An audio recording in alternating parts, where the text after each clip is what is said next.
Right. That's what that button does. Now let's see here. So, oh, right. I got to drop that down and then yeah, we'll move on. Okay, that's okay. So, thank you a lot for bringing us in. Hi. Welcome everybody. Is this thing on? Is it actually working? Is the audio is good. Let's drop that a little bit lower. Earth. Hi. Welcome. You miss me? You miss me? Why? Why would you miss me? There are so many better options. I question your choices. What's it? Hi. Welcome. Thank you for being here once again for another scintillating episode of the Furry Running Club, aka Prim's stream of disaster. And ole, bienvenido a la stream de Primrose. Este stream. My Spanish fucking sucks. Zachy, don't hate me. Don't hate me. Please don't hate me. My Spanish is, holy shit, there's a lot of things to catch about. Holy shit, there's, wow, this is Earth. I'm getting petted continuously. I am not to be complaining about this. Tentu Furkan, that's you, Pib, right? Holy shit. Hi, love. Thank you for being here. Hi, it's you did. It is you, Pib. Hi. I can ask you. It's okay if I show a picture of you in the recap, right? I've got one where you were getting ready to play your set. So yes, it's okay. Good. I'm kind of just assuming with everybody else, but I thank you for being here. Holy shit. So everyone, welcome, lovely Pib. A lovely ferret who was, I bet, in VR, but also met at the con, which was great. You were so anxious. Yes. Holy fuck, you were wound up like a spring, love.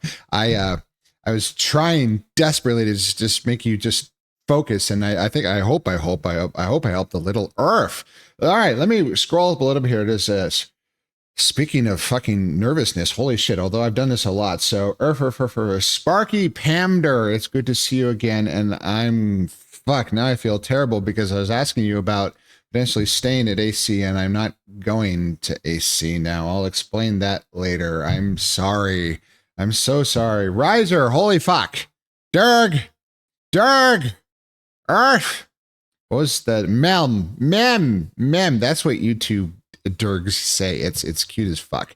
Thank you. I don't even have my show notes. You've heard the speech a million times before. Anyway, thank you so much for subscribing to my stupid stream again for 5 solid months. Holy shit, Dirk. I love you. Thank you. It was great to be with you. It was great to see you at the con, and to try to tangle with all of our suit shit getting combined together and getting mixed up. Suiting is fucking tough. I got pictures for that. But thank you. You know the whole spiel by now anyway. Thank you so much, my great love. I appreciate it immensely. It's this Earth. You went to FWA 2. Did you get to see Pim? Fuck. No. I didn't see. I saw probably 100. Well, I saw thousands, but not actually to know them. But as far as furs that I actually like interacted with and like heard the names, although most of them went in one ear and out the other, there's a lot of empty space in here. There's probably like 100. No, I didn't know Pim was there. I felt fucking terrible. Earth. I'm sorry. Earth. Let's see here. Haru, once again, glad to see you as usual. Ka, my great love. Astral, my good, great love. Dragon. Earth. Let's see here. Lick. Somebody's getting a lick. Can I get some of that? Earth, thank you. That's a lot of pettins. Pib. More Pamder. Earth. The Discord. Oh, Jesus. Speaking of the Discords, things are a mess because poor Alibaster's Discord got attacked last night while everybody was asleep and there weren't any mods available. So that was a royal fucking disaster.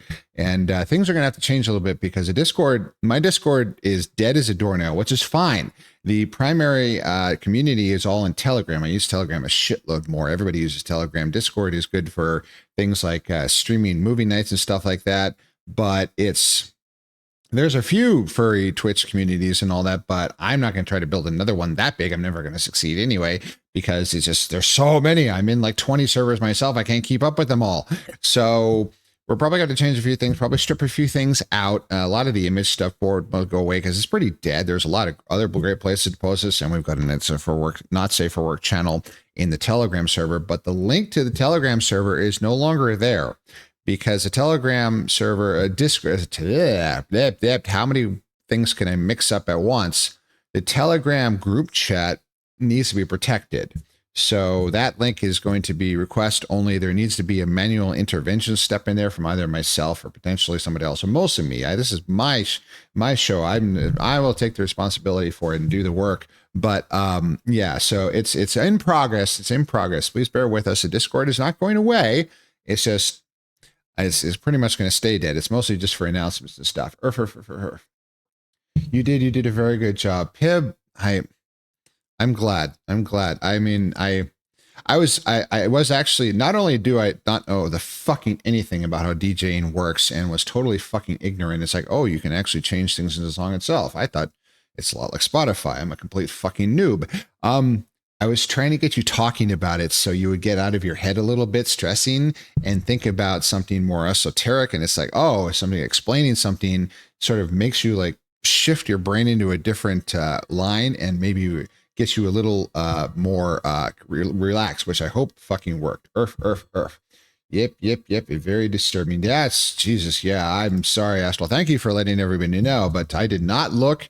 Ali got it fixed. Ali was very upset with himself, and he should not be. He should not be. A bot apparently wasn't working. I don't know if I used the same bot. I don't know. It's just changes will have to be made. But it's still there. Earth, Flare. Speaking of the daddy, hi Flare. Wow, it's been a little bit. It's a pleasure to see you. Earth, thank you for being here, love. Earth. It helped, but there's no way it was going away fully. And Pib, that's exactly true. You worked unbelievably hard. You prepared for a very long time. You had a lot going on that set. It was, as I remember correctly, your debut in public. So of course it's going to be stressful. Of course there's a lot that can go wrong, but you prepared everything. You learned everything. Yes, you had to deal with different decks and everything, configurations, but still you were ready for eventualities. And there comes a point where it's just time to say, okay, we've got the fucking flight plan ready. We've got everything planned out. We've got checklists in case anything goes wrong. It's time to fucking strap the plane on and just fucking go. I mean, there's only so much we can stress out about it. We'll deal with situations as they come up. Let's just push the fucking throttles up and go. That's, of course, I fall back on aviation analogies because I was an airline pilot. So, and you fucking executed. That room was fucking jumping. It was great. Everybody had a wonderful time. You did great. So yes. And of course, it's not all going to go away. But the secret is to just, it's like, okay, fine. Push that shit in the closet. Close the door for right now. We've got our procedures. We've got our eventualities ready. We've got our checklists in our head, ready to go. If anything goes wrong, fuck it. Let's do this shit. If things go wrong, we fix it. Shit happens. Earth. It's fine. We're ready. Earth. That was not fun. I was the only one awake and took about 4 hours to get handled. Fuck. So I did see your advice, Flare, and that will be implemented on my nothing server. I will try and tell as many others that run servers that I know to follow the same procedures. So if you and Ali and everybody come up with a good sort of little list of things that need to be done in order to help with the security, I would definitely appreciate that. And I will try to spread it as much as I possibly can. But yeah, the Discord for me is very, very minimal. It's pretty much just an announcements channel and a venue for things like maybe movie nights, although I haven't had a fucking movie night because I've been so fucking busy. But there will be movie nights. So movie nights will be in VR, but they will be streamed to the Discord for those who don't want to or can't use the VR.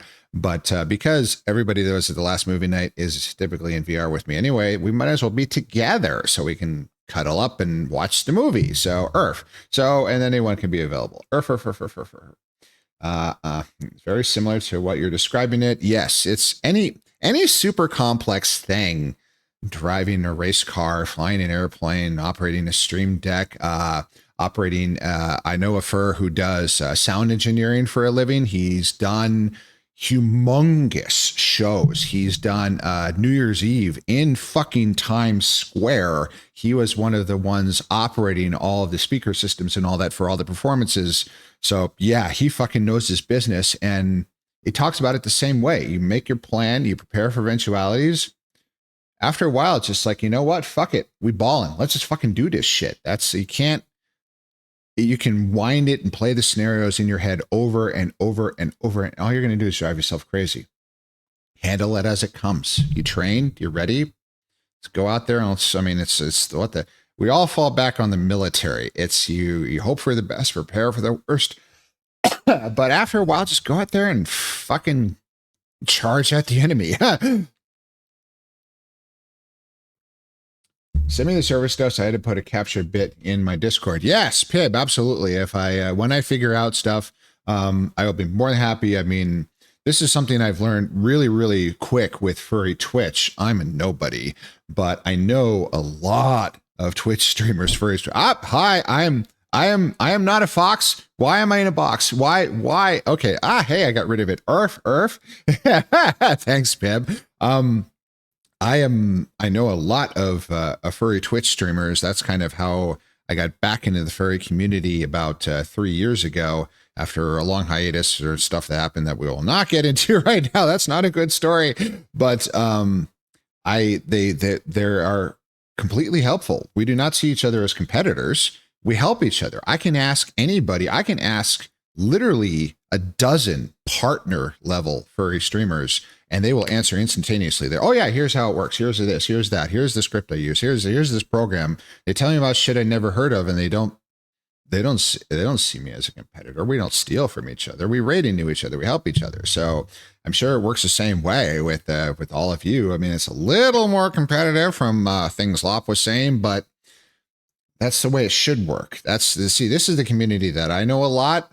And I wish they would all work like this, where we're all super fucking supportive of each other, because we're just trying to be animals, for fuck's sake. I mean, I know that's easy for me to say because I'm not trying to actually make a living doing this, but some are, and they got to work really fucking hard for it. But we don't gain anything tearing each other down. We can climb a much higher wall if we work fucking together, as opposed to being fucking crabs in a bucket where you reach up and rip down anybody that managed to get, oh God, my hand tracking didn't like that. It gets any higher than somebody's head. Earth. So anyway, yeah, I had to make sure that not a single person gets in my server without me knowing. No clicking a check mark to get in. You have to message the mod to even see anything but the rules. Yeah, that's... Yeah, I mean, I don't want to keep saying Astral make it happen, but I kind of have to do that because I fucking complete ignorant. But that's, again, mine is nothing, but it's a gateway to a bunch of other things. And of course, the big sort of the creamy caramel center inside everything is that Telegram group chat, which is my community and needs to be protected and needs to have some things in the way. And I want furries to be able to join. I love that. I was like, geez, we're pushing 30, but I need to not have somebody come in and spam the living shit out of it. I just today had a AI art spammer come out of Cody's server, and they only join big Discord communities to end a veneer of legitimacy to something that's just an AI bot that's offering commissions that are nothing but AI generated. If you get anything at all, totally fucking worthless. And so it's I talked to the bot for about 5 minutes, long enough to actually identify, and then sent it off to Hente, who fucking blocked him. It's like, well, it's playing whack-a-mole, but it's the best we can do. It's a public service. Earth. Let's see here. Lady Rain. Earth. I can't believe I was lucky enough to get a Prim hug. I'd actually, I need the Earth. Bestest master, welcome. Holy fuck, it's busy in here tonight. Holy shit. Earth. I can't. Hop in, about to drive. Yes, do not listen to me while you drive, Pibbers. Thank you for being here on Tuesdays and Thursdays. You're always welcome and all. Thank you for being here, love and all that. But yes, it's a pleasure. Drive safe. Focus. Earth. Don't listen to a fucking stream while driving. That's a terrible idea. Earth. Crab. Yeah, I get it. Oh, I like the hugs. So I figure, I mean, one, I like hugs anyway. And two, when I'm in suit, I'm literally Prim, although I try to literally be Prim all the time. But I mean, Prim hugs for keeps. So I squeeze I also lift, so I squeeze hard. And I got told that. It's like, wow, you give good hugs. It's like, yeah. I got a couple first to say, whoa, back off. I can't breathe. It's like, okay, let go. But yeah, but a lot of it's like, yep, I'm big, I'm fuzzy. I got these big carpet wrapped around my arms, and I'm gonna fucking hug you. I'm gonna hug you. Earth, it's I had such a good time. I mod for 2 small servers and I'm still putting a system in place there. Yes, if you can like write up just a quick little cheat sheet from me, Daddy, I would be immensely appreciative. Thank you, Earth. And I'd happily pass it around to others as well, because this is knowledge that needs to be shared, because we need to fucking protect each other. Discord's a mess. Prim, you are such a good boy. Earth, I am the good boy. I am the good boy. I was the good boy at FWA. I was, oh God, you get to see pictures of my suit if we ever fucking get off of this screen and I catch up with the messages. I thought I'd stop by and see you, puppy. Master, I've missed you. Geez, I'm sorry. The problem is our meetings are difficult because you're not in VR, which is sort of my primary contact. I do have that Telegram group chat, so hit me up. Maybe you could get in there. But yeah, it's looking at safety things for the Telegram. Yeah, that needs to be protected, because I don't want someone coming there and spamming the fuck out of it, loading it up with a whole bunch of terrible images and all that. Because obviously moderators can go in, like myself, and you can clean it out, but I don't want to subject my furs to that. That's a place of safety. That's a place where we can talk about the tough stuff and not have it be blown open to the entire world. It's just the furs who would take care of each other. Thank you for shouting out, Daddy. Thank you. Yes. I will give you uppies, bitch. Yes. I got uppies in suit multiple times. I'm not that heavy, so it's not that hard. A suit only adds about 15 pounds, and I'm about 20 right now. I'm a little chunkier than I've been before, but Earth. We'll talk about that later. It's muscle mass.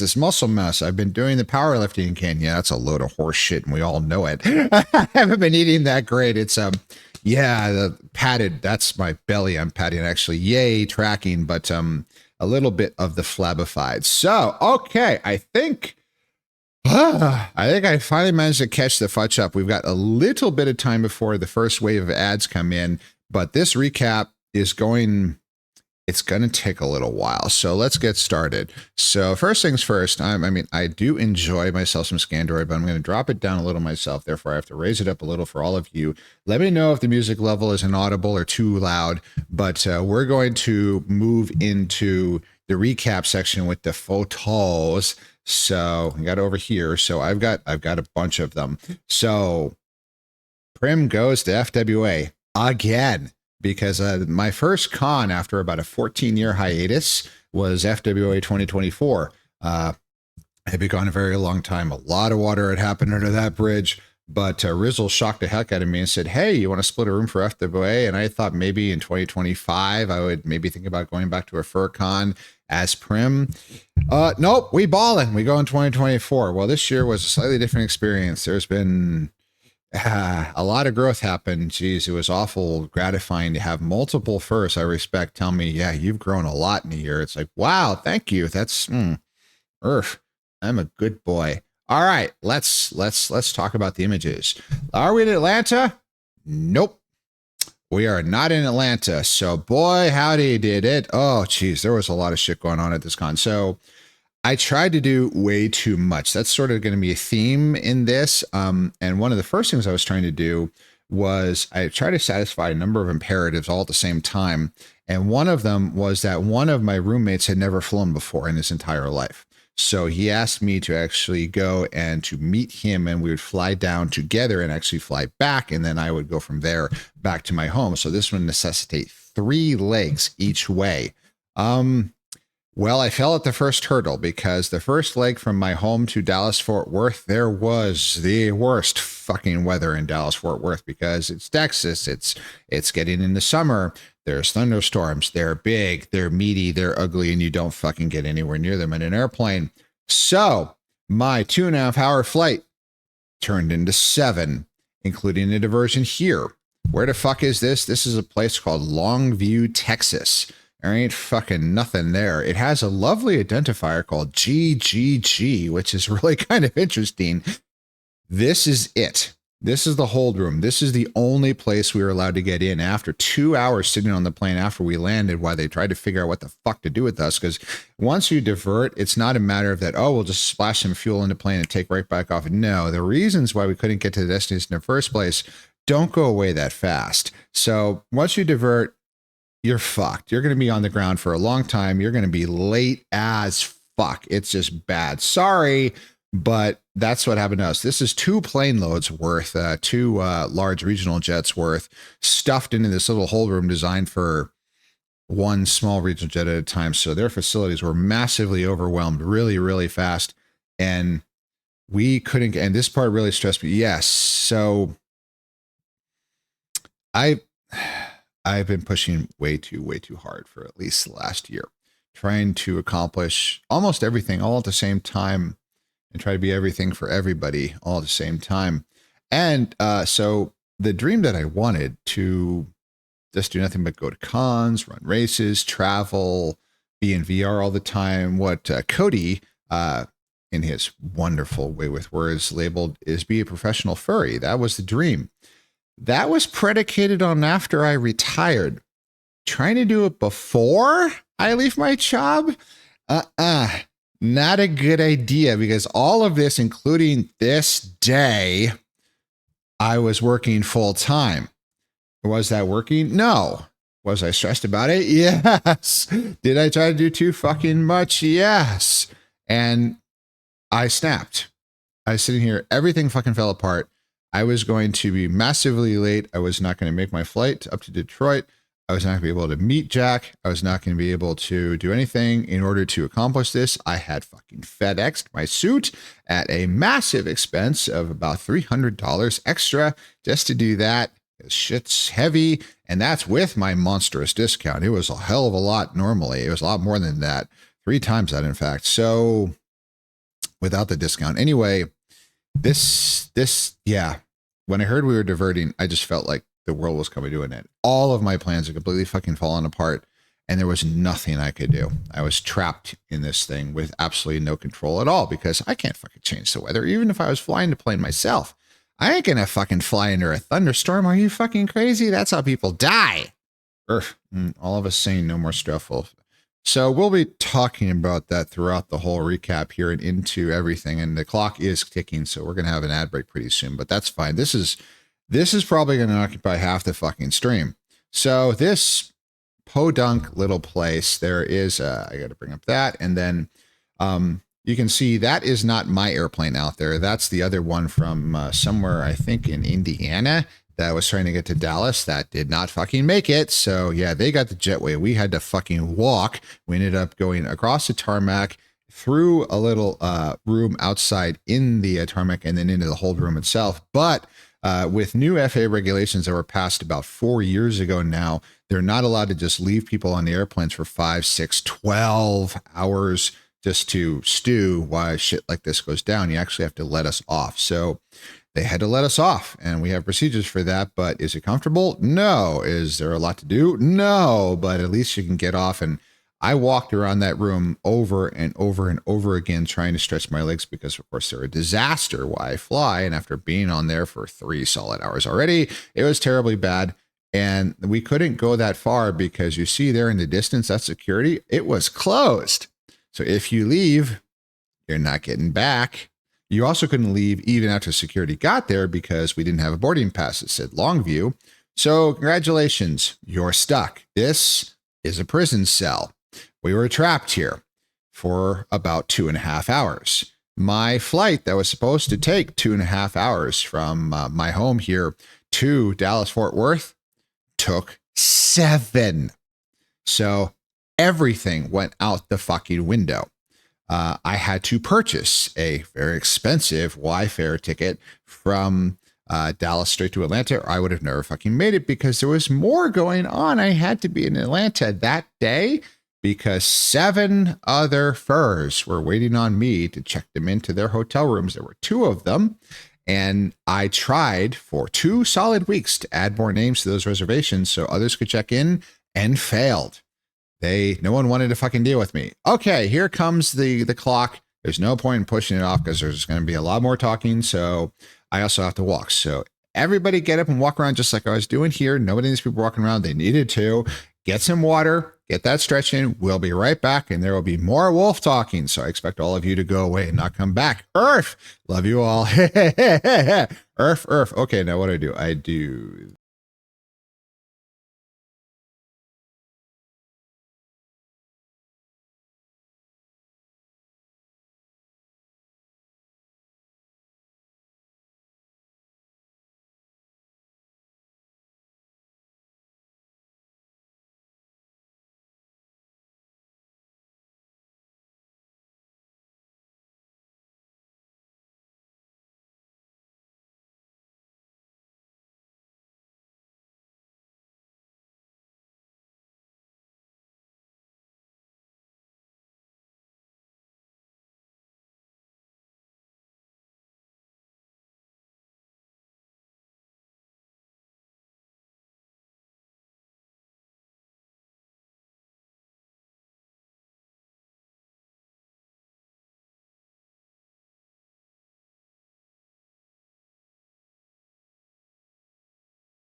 Ah.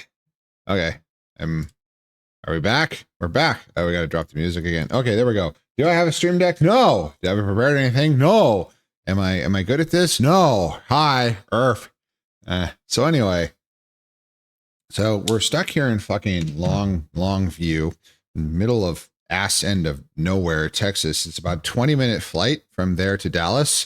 Did we go 20 minutes? Fuck no. It took more than 2 hours once we got in the air, because we had to go this long circuitous route to try to avoid the fucking thunderstorms and actually get to our flow time. And it's just, this was a mess. The stress just, I'm in the back just melting down. It was not good. So we finally get to DFW after 7 fucking hours in that plane. That was a very long time to be in a CRJ 700. Holy shit. At least I had nobody sitting next to me. Ate a lot of snacks that day. I subsisted pretty much on Biscoff cookies. Holy shit. So this is just an interesting thing. When we were taxiing into Dallas, this remote box, which is actually, we parked there. This remote terminal used to be owned by Delta long ago. We're talking 20 years now. Because I flew out of there many times. I did TDY out of Salt Lake down to Dallas, because we didn't have a base in Dallas at the time. I don't know if we do now, but and so I would spend a lot of time in that embassy suites. We would their nice happy hour with free drinks. Yeah, we used the shit out of that, by the way. And then so those remote gates, I remember. Oh God, I remember this place so well. I remember the thunderstorm was so bad once that we couldn't. The ramp wasn't operating because once they get lightning, they can't do anything. So, and we didn't have jetways at the time, so I was holding the curtain closed as the captain myself. And then it's like, okay, if anybody wants to leave, so I'd whip the curtain open. There'd be this torrential downpour, shove them out the door, and then slam it closed again. And meanwhile, the galley is filling up with water. So we had to crack the service door to try to let it out on the other side. That was a mess. That was a mess. Earth. And stress. We don't like stress, do we? So that's just nothing. We actually did park there. So once I got to Dallas, everything was fucked. Everything was delayed. So much was canceled. It had been just a terrible, terrible day in Dallas. Finally get on my plane some 4 or 5 hours late to fly directly to Atlanta that I had not planned to do in the first place. It would have been a much better to do on American Mainline. And we mechanical. And it got ugly to the point that the captain comes on and you can hear the resignation in his voice as he says, they're not talking to me anymore. So I don't really know what's going on. They're out there working on something, but they're not talking to me anymore. So that's a bad sign when the captain says, I don't know what the fuck is going on anymore. So we sat for another hour and a half at the gate in DFW with our fucking airplane to finally get there. So yeah, here I am in the middle seat, just finally chilling out here. Yeah, and then we finally took off and finally get to Dallas. It's finally Atlanta, excuse me, because it's FWA. And so I never made it up to Detroit. Jack had to go down by himself. I mean, it's pretty much just like, sorry, you're on your own. I'm sorry, love. Despite everything I tried, it cost me a fortune. And everybody was waiting at the airport until after 10 p.m. Some furs, especially Detra, I'm sorry, Detra, had been in that terminal waiting on my ugly wolf ass for 8 solid hours. It's unforgivable. I'm never doing anything that complex again. I am going on my own. I'm not doing the landlord thing anymore. I'm going rooming with people first. I know I'm getting the money up front, and that's no, never again. Now I've learned my lesson. The stress here, honestly, I'm surprised it didn't kill me. Jesus Christ. This weekend, if I had not been a marathoner, I probably would have died. There was so much stress, and I was on. This whole day, by the way, I was on 2 hours of sleep. This started at 5 in the fucking morning. I got up at 2:30 to catch that flight. I left at 5 a.m. to try to get into Dallas by 9 a.m. Didn't get in until 2 p.m. all fucking day. I didn't get to Atlanta at 10 p.m. I'd been up for almost 24 solid hours and had 2 hours of sleep before. And the night before that, probably about 3. So yeah, your wolf, when he arrived at FWA, was rare and ready to go and so fucking exhausted that I probably should have gone to the hospital. Yeah, we balling. We doing it. You know, uglier. I'm going to skip that. That's a lie. That's to help you for the stay at the con. This, and thank you. So let's talk about that. When I finally get there and check us into the rooms. Now, one other thing that was fucked up is there will be, we want this button. There will be no more Tuesdays at FurCons. Starting super, super early sounds like a good idea because you get more time to be with your friends and go to parties and all that. Be there for day 0 on Wednesday. Because the room blocks don't work. My attempts dozens and dozens of times to get at least 1, if not 2 rooms in any of the convention hotels, despite the fact they say they had availability, were always foiled by what I finally figured out on Tuesday was the fact that asking those res systems to start on Tuesday always generated a null. So I was never going to find a room if I had asked. If we had been in this one shitty room for one night and then moved to a convention room, it's so much better because I have this fucking thing. this gigantic 2975 Pelican case, which is by far the biggest one you can check, and they still get pissy about that. We'll talk about that on the way home in about an hour. Yeah, this is after it got delivered, and there was another whole stressful day. I'm watching. So you see that white thing attached to the very very top. That, and I do not have Apple. I'm not an Apple person, but I don't have problems with them. I'm just total no experience. I don't own any of their products. So there's Cervelo or something. There's an Android version. It does work because I could track this this case as it went around the country on FedEx, and then eventually drove around Atlanta for like 8 solid hours before it finally was delivered to my crappy hotel, and I managed to recover the Prim fursuit. Yes, that's it right there. That, you see that red hair? That's my hair. That's it's being updated on this avatar. It hasn't been done yet, but that is Yoldi Prim fursuit, which, oh, by the way, I had received from the maker the day before on Monday. So yeah, there was a wee bit of stress with this trip. There was a lot of moving parts. Holy fuck. So I got about an hour of testing on my suit before I packed it up and shipped it off. And you know what? We ballin'. So yeah, so all these suiting pictures, this is my first time. This is all my first fucking time. So this was a lot. So this picture is not great establishing a picture of the hotel, but this floor space you see here is half the available floor space in the entire fucking room. The beds were doubles, not queens. So for 2 furs together, it's about 5 feet wide. So yeah, we getting snuggly. Yeah, it was wholly and completely inadequate. It was fucking terrible. And it required a 1.5 block walk on the horrifically bad and unsafe Atlanta streets. The muggings continued this year. Extra police presence and security was to no avail. Pib, the lovely ferret that's sitting here earlier, was himself assailed for money by the scary homeless people and then trapped in an elevator, which is a separate thing, but still, let's talk about a shitty day. I feel bad. I love Earth. So other furs had been attacked in previous years. Furs were attacked. And this year, it's Atlanta fucking sucks. Do not stay at a hotel that is not served either by a sky bridge or a shuttle. Just don't fucking do it. I will never do it again. If I can't find one, it doesn't work, I will not go. Fuck this noise. No way. That's it. It's fucking so. Thankfully, I had my 2 wonderful dragons. I should have just stayed with you guys from the start. Fucking hell.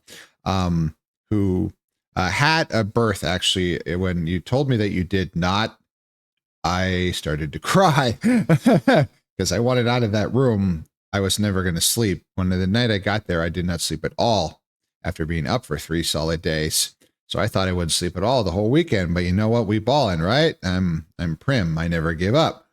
Hello, Erglavis. So you're listening to Prim Whiny Hour, by the way. Earth, welcome. Thank you. So, but then when it changed, so you did have a birth, you saved me. Thank you, Earth. So that was much better. I could move my suit and myself inside the bubble, which made all the difference. About 5 of my 8 furs did the same thing. We all just gave the fuck up. So this is a terrible idea. The breakfast was kind of nice. That was a useful factoid feature. It was not good, but it was free, so that was nice. Earth, I only had it about 3 times. Not to mention the hotel itself was creepy and ghetto. Yes, so it was a motel. The outside, the hallway was outside. There were very little lights. It was ghetto and nasty and small and old. The elevator was terrifying. There were 2 of them. They were both terrifying, and it was unsafe. So yay. It's like the trifecta right there. Earth. Then we did and immediately told you, yes, thank you. Fucking hell. What a day. What a day. So I got my stuff moved over. I packed everything and just abandoned everybody. But Kyra left, Detra left. I think Rogue might have been there. I don't know every night, but some furs were there. But Detra was gone. I know Aslan was gone. I think Sage was one of the only ones that was still there, but he wasn't terribly happy. He tried to get a berth at a room with somebody else, and I saw all of his posts, and I said, I'm not unhappy. If you can get away from me, then have at it. He's failed, so I feel bad. I feel bad. I did not do a good job. I did not do a good job. However, I did run into Aslan the night of the moonlight. And he was drunk off his ass, but and I was in my fishnet, but whatever. And he said, I said, I'm sorry. And he said, you know, if you hadn't done that, I wouldn't be here. So don't beat yourself up about it. It was a fuck up. We all found different places, but at least we got ourselves in the door. So there is that. But it was, geez, the stress to arrange all of this, also coordinating 8 furs. Are you fucking kidding me? All right, so that's the Prim suit. We'll move on. We'll actually have pictures of me in suit later. So welcome to Furry Weekend in Atlanta, Wednesday, day 0. There wasn't much going on during the day per se. There were parties and whatnot later. We'll get to in a second here. But this is the lowest level of the Atlanta Marriott Marquis, namely Ground Zero, the main convention hotel and convention space for Furry Weekend in Atlanta, at least for the last 2 years that I've been there. This is the very bottom, and this is looking in the distance there towards the main room that they were using for registration, because last year I ended up figuring out getting dragged by Skycer, whose entourage I was in. He wasn't even there this year.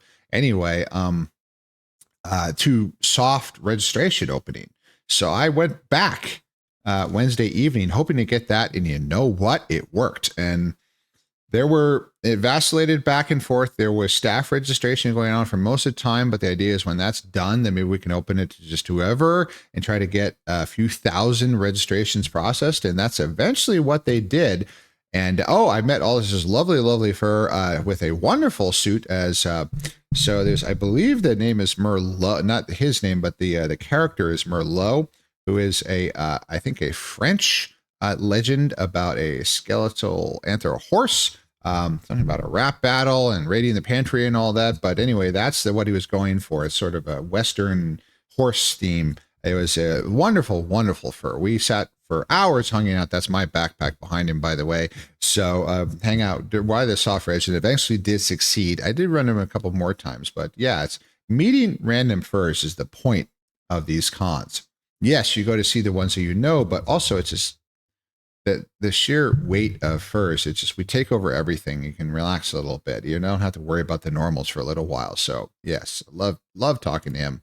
And then we kept establishing lines and lines and lines, and then they would move the line away. Then it would say no, then it'd say yes. And I'm an old hand at non-revving flying airlines. I've done it thousands of times and traveled to 24 countries this way. So I don't give up until they push the fucking airplane. And even then, I'm hoping they might pull it back, because that has happened once. And so I did not fucking give up. And you know what? It worked.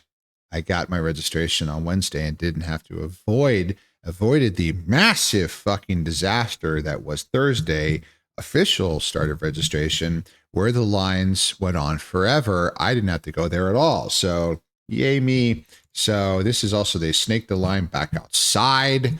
They were moving it because they didn't know what the fuck to do with us. It was a mess, but we got it. We got our fucking badges.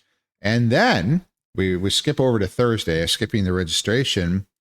We went to the aquarium takeover. Now, tickets for this had sold out months in advance. I was very well advised by somebody to buy that fucking ticket immediately, and I was glad I did, because a lot of furs wanted to go and they could not, because that shit sold out. They did have a bus, which is good, because congratulations.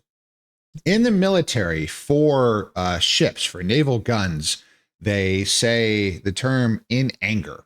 So when you fire this gun for training, for target practice, for testing purposes of the weapon itself, that's one thing. When you fire it in anger, that's something else. That's a completely different animal. This right here is the first use of the Prim fursuit in anger. So yes, this is me. So you may notice a few things immediately. One, I'm impossible to fucking photograph. I am the black hole wolf. I am the black hole wolf in VR. I am the black hole wolf IRL now. So it was fun as hell. It was everything I'd hoped it'd be. Full suiting. It was, and so much more. It's so much fun. Everything goes away. I'm inside. It feels like driving a tank. I am insulated. I can't see for shit. I can't see at all. I can't feel much of anything. I'm hot as fuck. Holy shit, you get sweaty instantaneously. And you're having the time of your life. I didn't even feel it after a while. It's just great. It's just, I mean, fuck, it's such a good time.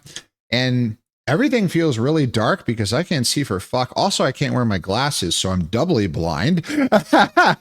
So, but yes, here I am outside, and yes, I absorb all light. The stealth ninja. I am the stealthy wolf. I am no fucking ninja. I am the most. I had a lot of respect for fursuit dance comp level dancers before. Now I think they're gods. I don't know how the fuck they do it. Walking is tough. It's really, really tough in a full suit. How the fuck they dance smoothly? I will never know. I will never know. At Merle Switch meetup, somebody had some music going in the side, and I wandered over as I was wandering around in suit, bumping into people because I can't fucking see anything. And it's a little techno, so the fuck it. I started grooving for about 30 seconds, and then I almost died. It was, it probably looked good for sort of moving, grooving a little. It's like, okay, I'm gonna die now. I'm really fucking warm. So how the fuck they pull that off, I have no idea. They're a lot younger than I am. They're a lot fitter than I am, and they practice a lot. They're professional dancers. I'm still really fucking impressed because holy shit, it is tough. That is hard. You want to lose some weight, that'll lose her. You will sweat about a gallon an hour. Holy fuck. Wow. So here at the aquarium, I couldn't really see anything, so I tried to just be the wolf. So various shenanigans. We have fish-shaped objects. I'm a wolf. I want to jam it in my mouth. I want to eat it. So it's like, Mom, give. I want to eat it. So Astral's taking these pictures of stupid wolf as I'm trying to eat the fucking, so this is fish shaped. At least it was behind a sheet of glass, so I couldn't destroy the fucking thing. This is just the donors to the aquarium. I couldn't read these things. I barely could see there was a fish shaped object at all. I did not think this was an actual aquarium display. I knew it was a sign of some sort, but what was on there, I had no fucking clue. So how do you become a dumb animal? You put on a carpet and you can't see. Instantaneously, your intelligence is dropped by at least 100 points. You're just a happy, fucking stupid animal. It's great. You look like you stepped out of a rainstorm every time I go, yes, literally. I look like I jumped in the fucking swimming pool. My underclothes were soaked 100%. I looked like I had been in the underwater. It was, Jesus Christ, you get sweaty seriously fast. I figured out I had to pull my balaclava up right around my eyes, both top and bottom. So I'm looking out through a slit like a burqa, because if I left any exposed skin, it would instantaneously become very, very sweaty and it would become itchy.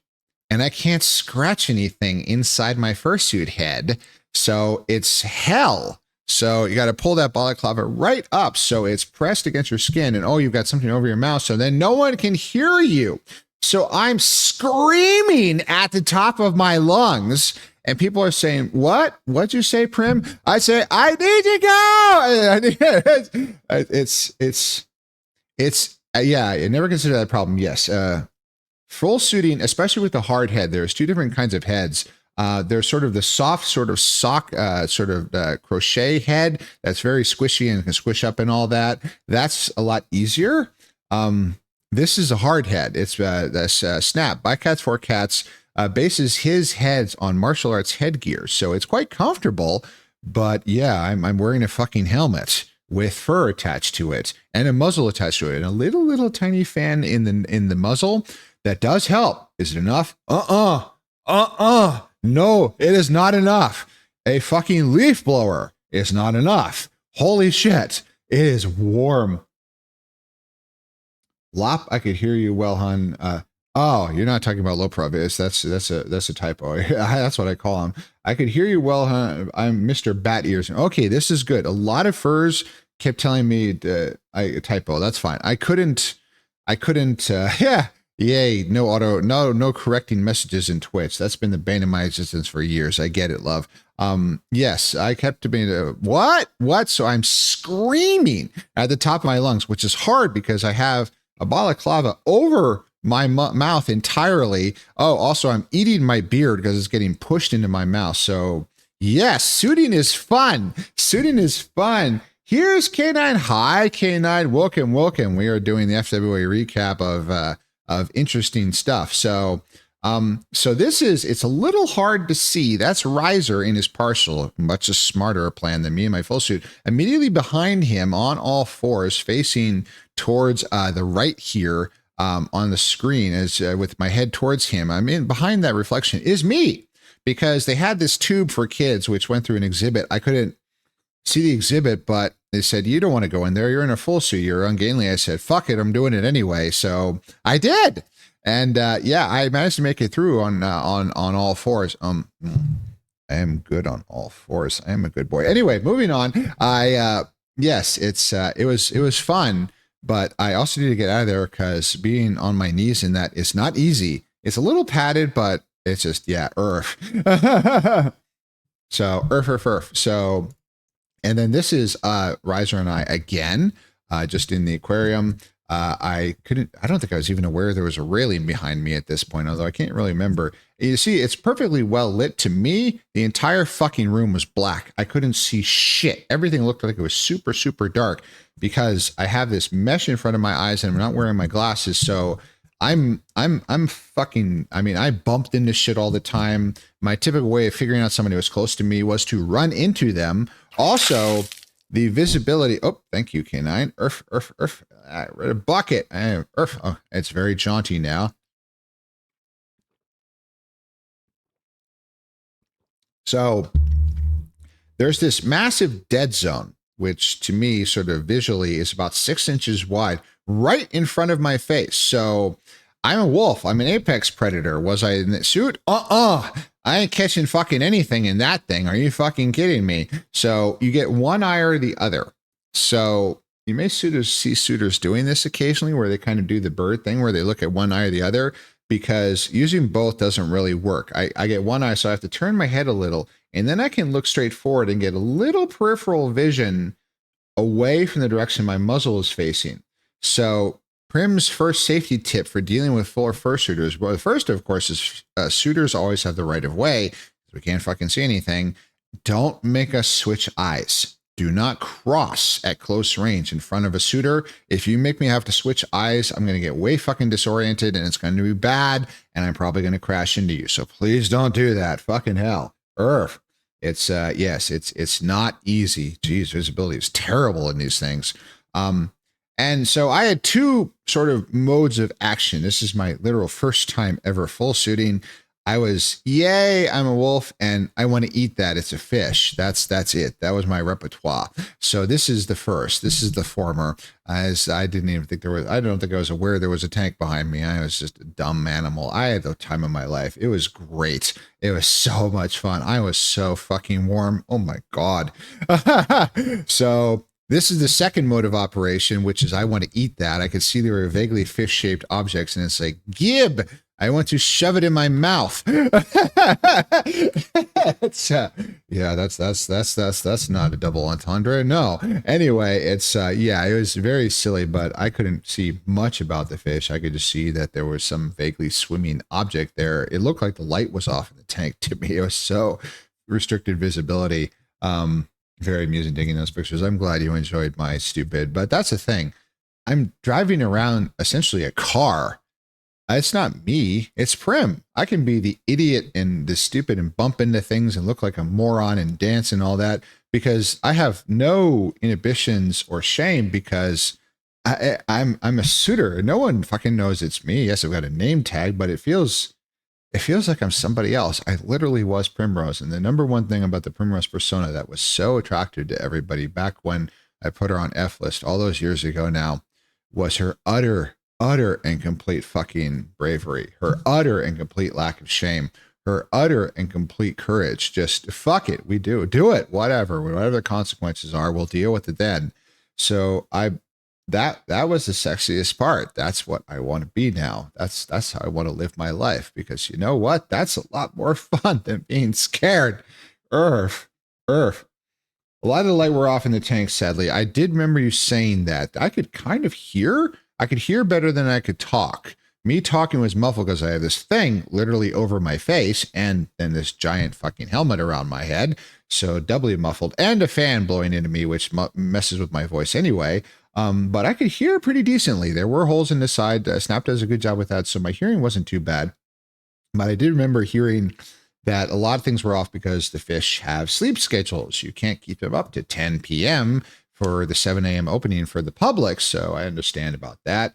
Boy, don't you dare call yourself those names. I do that, but I'm just, I mean, I got to stop worrying. It doesn't matter that I felt ridiculous, that I looked ridiculous, that I was slow and ungainly and overheated and all that, because I was in suit. It didn't matter. It was great. I think I did pretty fucking good for my first time ever wearing this thing for longer than 20 minutes at a stretch. I was in that suit for what, 2.5 hours for the very first time with no cooling gear, no vest. I really fucking need that. So fitness helps. I am a marathoner. So I got really fucking warm. You did very well. Thank you. Wait, if I can go. Scared is a good thing. Fear is a good thing. It sucks, yes, but still good. Yes, absolutely. It's a safety mechanism, obviously. I mean, those that were fearless in the millennia ago are dead.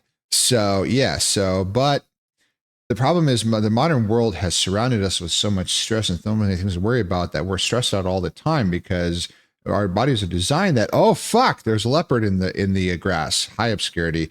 But that situation is resolved in about a minute. Either you're dead or you're away. Now our stress lasts for years and decades, and it eats our bodies from inside. So I wasn't stressed in there. I was just an animal. I was having the time of my life. And it's like, oh, I hit somebody. They say, oh, sorry, because running into a suitor is always your fault because the suitor is blind as a bat. And it didn't bother me. I didn't feel self-conscious. I didn't feel scared. I was just Prim. It was great. I loved it so much. I want to do it more. Way to fucking go. Fearless is what I call brainless. Yes. So yes, it's like the from Warhammer 40K, they shall know no fear and all that. That's because they're genetically modified morons who are insane. Only the idiots know no fear. Everybody, the idea is not to let the fear rule you. And this is our sort of way that you can be somebody else. You can be something else. And I literally was something else. And who cares? My naked ass flapping around there and all that. I couldn't care less. I was happy. I was happy. It was wonderful. Suiting was great. I need a lot more experience and a lot more gear, but it was amazing. It was so much fun. You get really fucking warm. Holy shit, you get hot really fucking fast. Oh my God. Earth. So, what is going on in this picture? I do not know. It's out of focus and blurry, but I'm doing some questionable thing to Riser. So I kept it in here. So, yeah, that's yeah. Oh, my lower paw. It's a groping riser. Yeah. Yeah, I did kind of go for the good stuff there. So, like I said, inhibitions, they kind of go bye-bye when I'm in suits. So I almost got it. So I probably couldn't have shown it on stream if you actually had. So I've forgotten that part. So yeah, so it's like I'm Prim, only more so in suit. Beware. Didn't get to use the special zippers, but anyway, that's another thing. moving on. So, and then a much better lit. This is in the dining area with Riser, myself, and another Bycats 4Cats suitor who I didn't identify because Snap has a very distinctive style, especially in his heads. So, and he recognized me instantaneously. So we took a picture and all that. I've posted this to Snap's chat, and everybody loved it. They loved my pictures of the suit anyway because he wants to see his work, and everybody else. We're all a bunch of suitors and all that. There's this thing called Fur Track, which actually, thank you, K9, which does still exist. And I need to create a character profile and all that, and upload all of my photos, and others can upload and tag me because this is a huge sort of E621 equivalent thing. I think it actually existed before 621. It's been around for a while for fursuiters, a humongous picture database because a lot of people just like to look at fursuit pictures because fursuiting is amazing. It is. We get to literally be our characters. Now you notice with the head there, the chest ruff is part of the head. So the head is very large. It's very large. It's quite heavy. It's quite ungainly. It is, however, a martial arts helmet. So if I happen to bonk into anything, I'm pretty fucking well protected. I'm pretty seriously defended. The only problem is that nose is resin. So if I smash into something face first, it can crack. So I need to be careful about that. So if you're going to wallop me, hit me on the back of the head, please. Earth. Look at those handsome beads. High obscurity. And my example of the leopard jumping out of the grass has come true. High obscurity. It's a pleasure to see you, love. Earth, we're doing my FWA recap. Cutie patooties they are. Yes, fursuiting is amazing. It's magic. I love it so much. I'm going to do it a whole lot more, despite the massive logistical hurdles of carrying this fucking thing around. I love it so much. It's amazing. It's so good. Okay, so now we're reaching the end in the gift shop. Yes, you have to exit through the gift shop. Primrose is I want to lodge a complaint. I am very upset. I circled all the way around that plushie display. I could tell it was plushies. I looked at all levels, bending down and all that. There is no wolf. I was going to grab a wolf plushie and hold it up and take a picture of that. Why is there no wolf? Why are there no wolf? I wish you complained. Where's the fucking manager? I know it's 11 o'clock at night. I don't give a shit. Where's the fucking... I know it's an aquarium. I don't give a shit. Where is the wolf? Where is the wolf? We want the wolf. Wait, I know I'm the wolf, but I want the wolf plushie. I wanted to be holding a fucking wolf plushie, and I was spoiled. I am unhappy. Where is the wolf? Earth. It's a fish place. I know. I'm a dumb animal. What do you want from me? You want rationality? I'm a wolf. A fish is for shoving in my mouth and eating. I tried shoving some of those in my mouth, but they weren't very delicious. They were stuffed animals, so it did not work. We want the wolf. We want the wolf. This is the kind of, my wife used to say, immaturity keeps me young. And it's very true, because just to let go of the hyper rational, carefully controlled normalcy that we all have to do for every single fucking day for our entire lives, just let it go for a little while and just be a silly cartoon animal and just have fun. God, it's nice. God, it was worth everything. It was worth all the money, all the hassle, all the travail, everything. It was all fucking worth it. It was worth it that first few hours at the aquarium. Did I suit correctly? No. Did I ever see the inside of a fursuit lounge anywhere in the entire con in the 3 times I did full suiting for a cumulative time of about 6 solid hours? No. Did I utilize the correct facilities? No. Did I have the correct equipment? No. Was I prepared? No. Did I do it anyway? Yeah. Yeah, I did. Now, I was kind of interested to see what those lounges look like. I could have fucking used them, because there was a clock. I talked to Setsu about this, much more experienced full suiter, who took care of me during the Red Rocket meetup and the VR chat meetup, which, oh shit, I forgot that picture. We will have that at the end. Don't let me forget that. I will pull up the VR chat giant image. I didn't put it in here, I don't think. So anyway, he said, yeah, 2 hours, not a big deal. He was impressed with me for doing 2 hours as such a noob. He said, 4, get the fuck out of my way. I need to get this thing off of me. And I totally understand.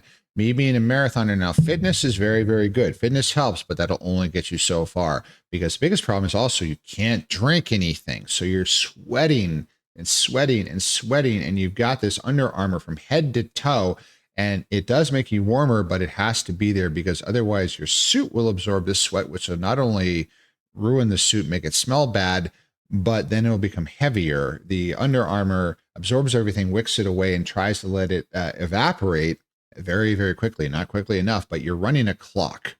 And so when you get in full suit, a clock is running.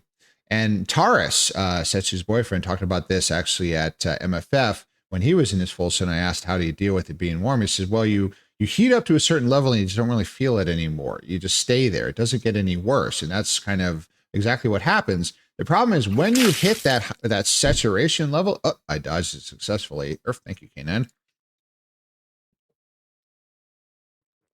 It's like the child in us. Like Ironside says, hell yeah. And take off the head. Yes, but I didn't want to take off the head. I did take off the head. I'm not a strong believer in the never ruin the magic thing and all that.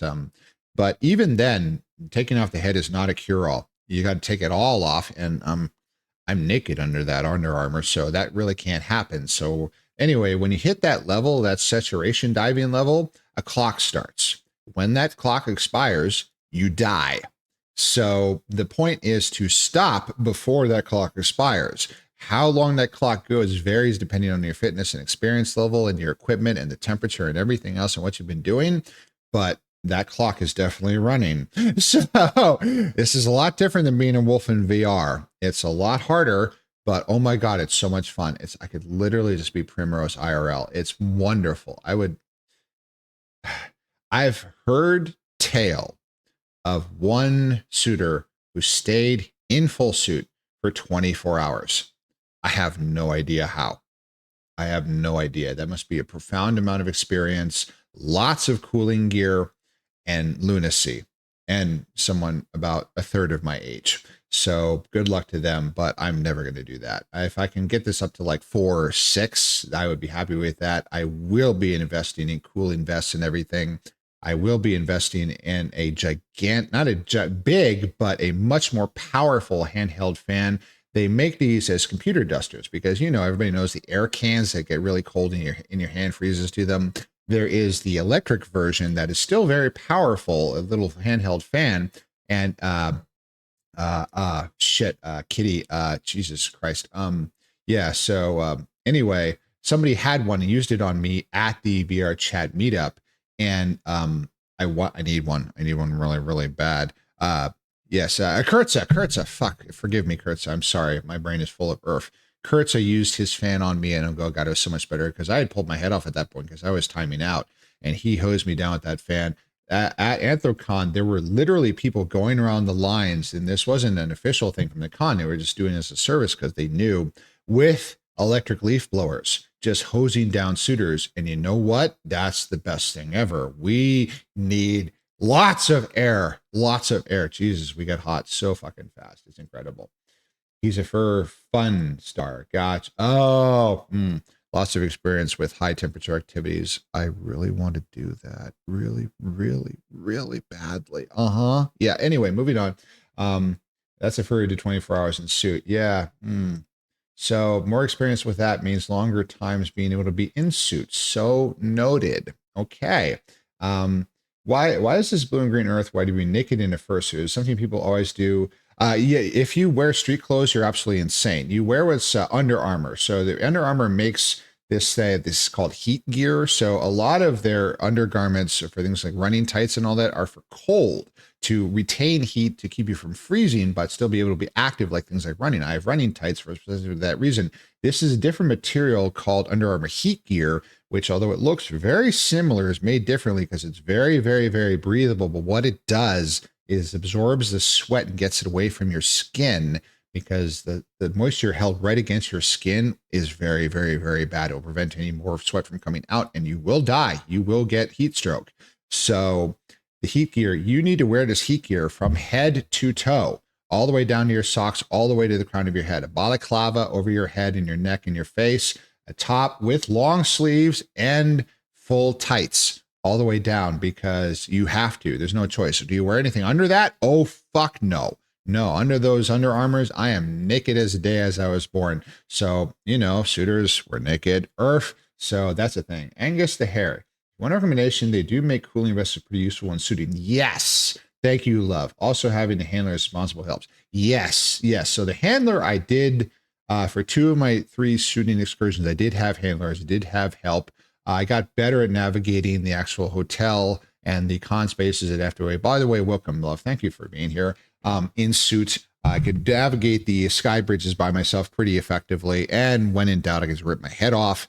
But the cooling vest did not have. I didn't think I would need it, considering that I'm cold all the time because I've lost a third of my body weight and I'm a marathon runner. I was wrong. So I will be investing in such things. Because yes, what this will do is it'll provide a battery that I can burn that battery that will help cool me down. When that runs out, then my internal clock will start.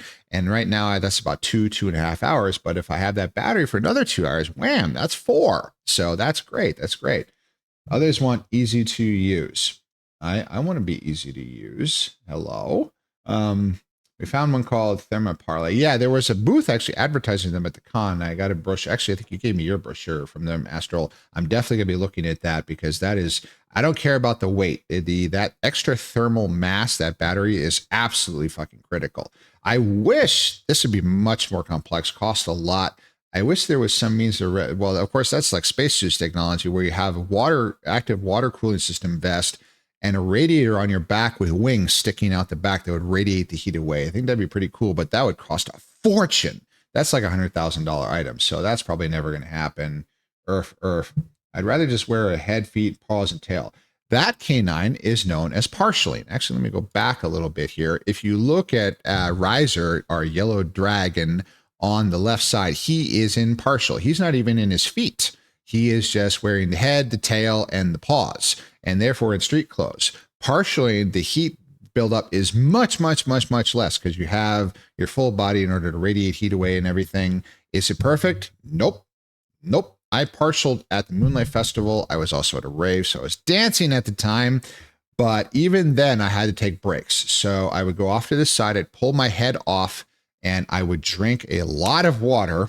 And then I would pull the head, I'd wipe my face off and all, and I pull the head back on, put the balaclava back on, pull my head back on, the head would go back and all that. I had to do that about every 15 minutes. And it was fine. That was sustainable. Full suiting, you don't get that opportunity. So you're pretty much, you start that clock, and when you're done, you're done. So that is, yeah. So partialing is absolutely possible. And I have the ability to partial now because I don't have to wear the bodysuit. All of these pieces are separate. But I mean, I wanted to do it. And I did. I did it. I was really pleased with myself.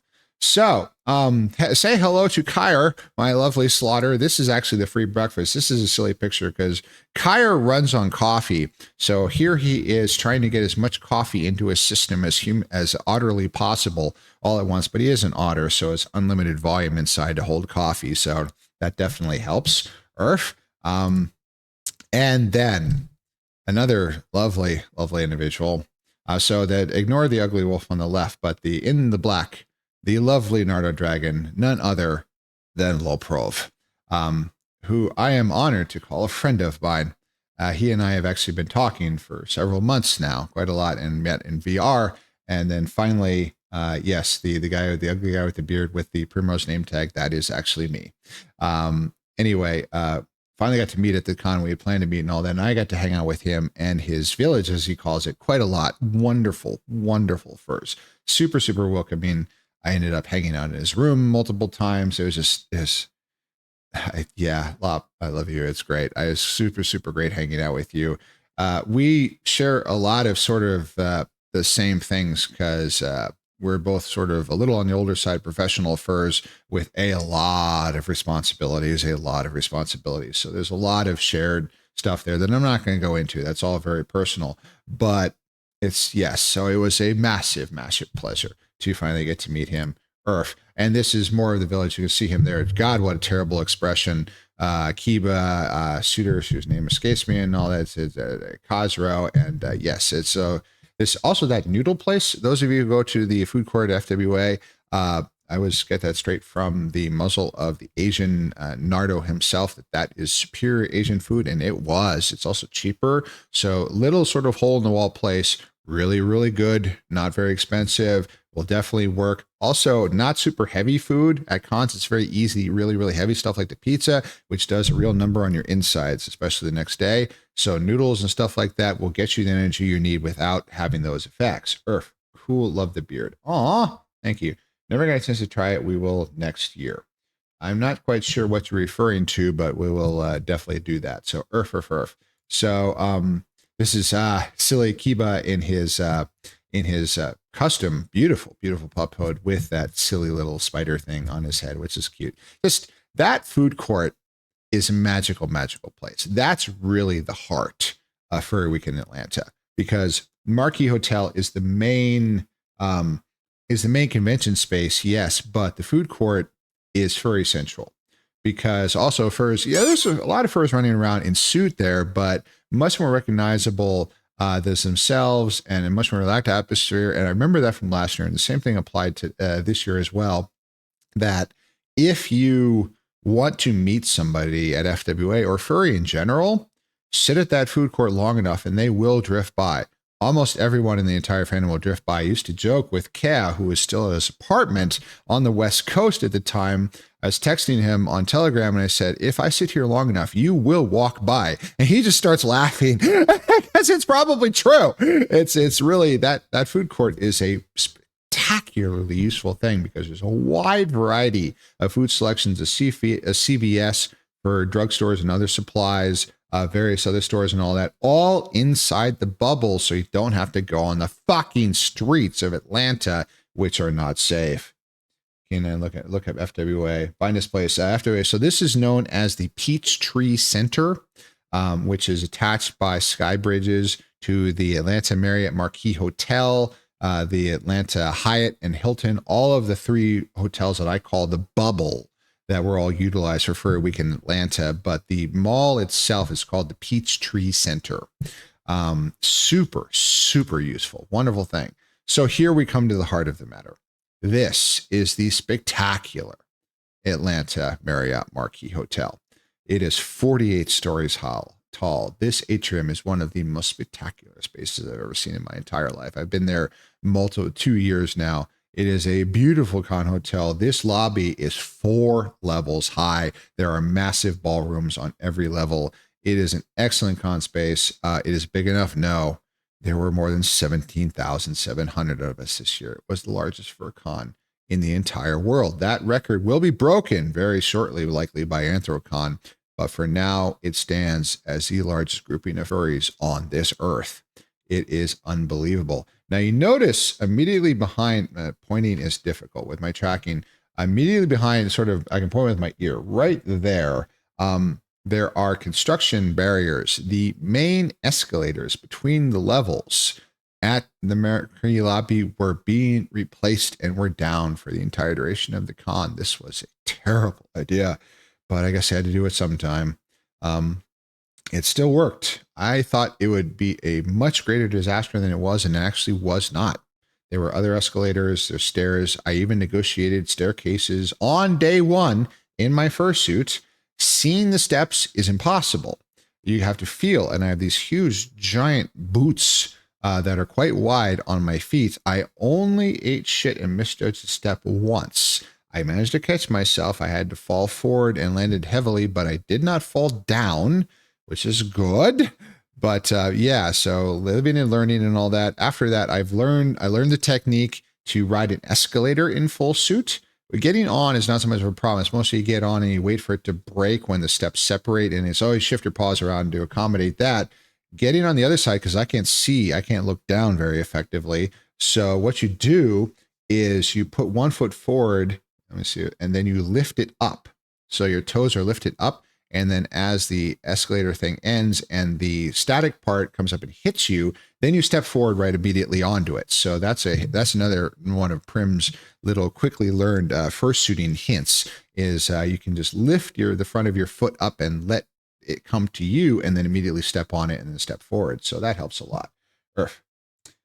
If you had fallen, I would have flattened under Wolf. Yes, I was massively ungainly, and I'm glad I did not go tumbling down the stairs and end up having to go to the hospital where they would cut my fursuit off of me, and I would have been very upset. This year we'll see a limiter put in for AC. Yes, it's already been put in a limiter for AC. I would not be surprised that all of the enormous class cons, FWA, Anthrocon, and Midwest First Fest, eventually, if not this or next year, implement limits on attendance, because we are so many that we are reaching the limits of these cities, to say nothing of convention facilities, just the city in and of itself. There's so fucking many of us. It's unbelievable. I might find one of those places, a bunch of plane tickets to get to. I might cry. So while it's in Atlanta, Georgia, so depending on where you are, it's definitely plane tickets. But FWA, there are 3 enormous class conventions. Furry Week in Atlanta and Atlanta, Georgia. Anthrocon in Pittsburgh, and not Philadelphia, and Pittsburgh, so on the western side of Pennsylvania, in over the July 4th weekend. They're always the same time. These are the biggest furry events in the entire world. And then Midwest Fur Fest, which is in Rosemont, which is technically Chicago, but not really. It's not really Chicago because Chicago is a shithole. But Rosemont is perfectly safe because it's an industrial area right by the airport, right by O'Hare.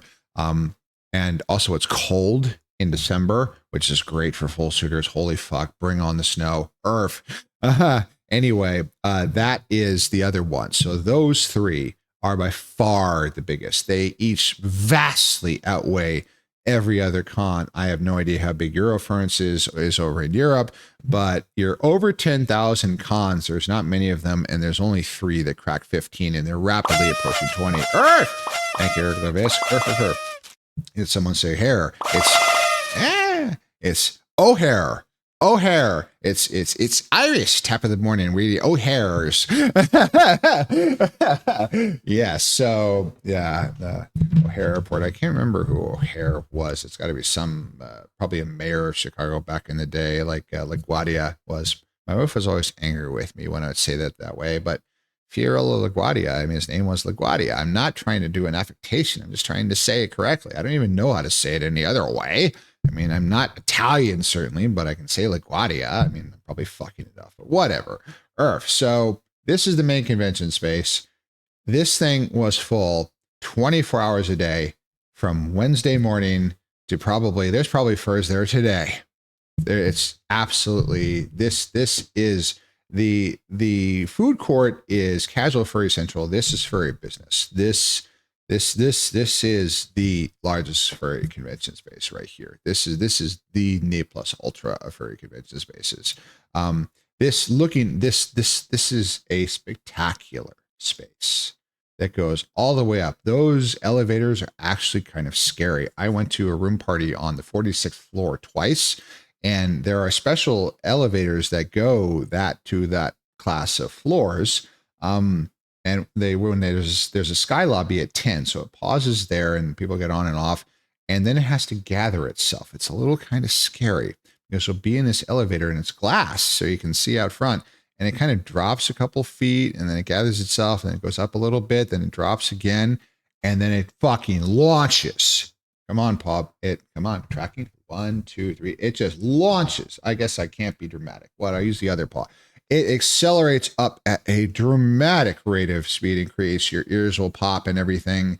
And suddenly you'll be looking down as you go hundreds of feet into the air. It's actually a little disconcerting, especially disconcerting on the way down. That's a hell of a drop. But this is a truly amazing space. It's faster than last year. These are special elevators, I think, that they put in because it takes a lot of power to do that, to accelerate 10, 15 beam. People are heavy. To accelerate that car with all that water in our bodies up and all that, there's a lot of horsepower there. There's a lot. It's really quite impressive that actually works. I saw a video of someone climbing the stairs to 46. I'm a marathoner. Could I do it? Yes. One of my running loops is a 620-foot elevation gain, which is a 62-story building. I could do it. I would be really fucking tired at the end. I'd be sweaty as fuck. He just did it. So very impressive. Very impressive. I ain't never doing that. I did climb 10 stories of this, which is the Hyatt, which is the hotel where we actually stayed. Those elevators, this only goes up about like 26 floors, I think, which is relatively puny in comparison. But the line for those elevators sometimes would go on forever. Oh my God. And there was no provision for suitors to get advanced slots, which is a bit unusual. I think that would be nice because, again, suitors are kind of on clocks. So we kind of need to go first. Sorry. But anyway, I was not in suit, certainly, when I climbed these stairs. Or one time I just didn't want to wait. I also was needed to get to other places. So I found the emergency exit and I climbed 20 flights of stairs. I actually didn't break a sweat because yay running, but I definitely was feeling it at the end, although I was better after a little bit. So it's like yay running. So this was good. So there were 3 of these very large hotels because there's a shitload of us. By the way, we sold them all out months in advance. So what happened in these rooms? Well, this is legendary 335 in the Hyatt, also known as the DJ booth. This party on, I believe it was Friday night. Pib, who you saw earlier, actually did his first public set here during this. I was in this room party for 5 hours. This was one of the best experiences of the con. I felt welcome, relaxed. I had a couple drinks, but there was a bartender working just inside the door that I got, oh shit, we have an ad coming up. So let's do that because there's more to come. We are halfway through. I'm sorry, Earth. So everybody get up. We need to walk around. We need to stretch. We'll be right back. Earth.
All right.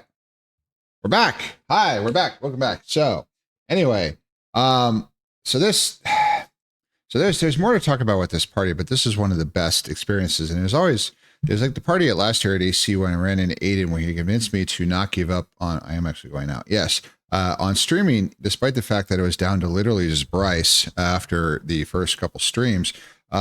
He said, "Well, you have somebody watching you, therefore you're in the 20%, the top 20% of streamers."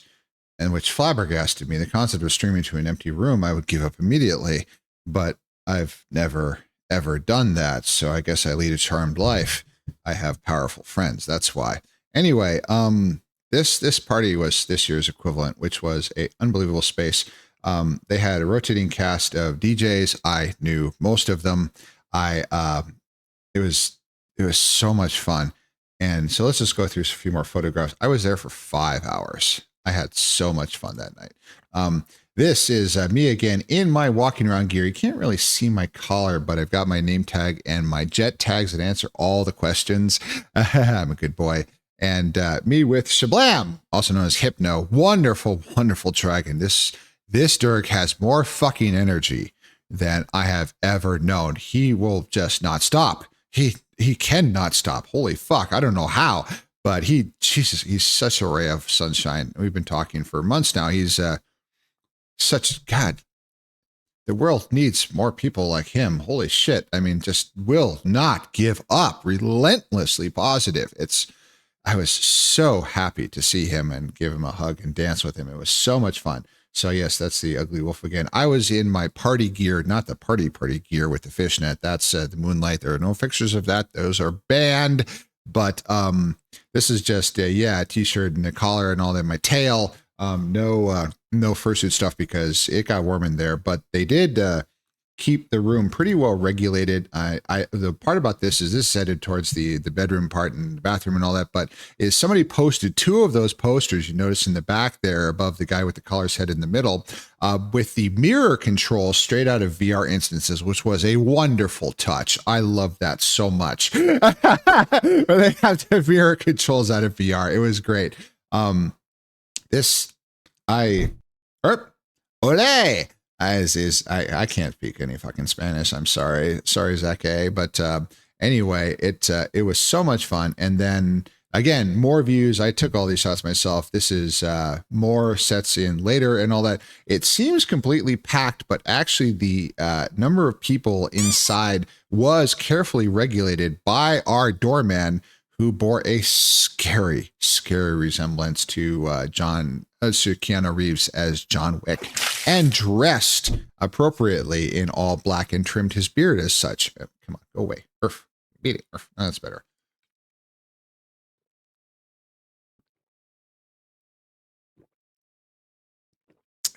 Thank you, Canine.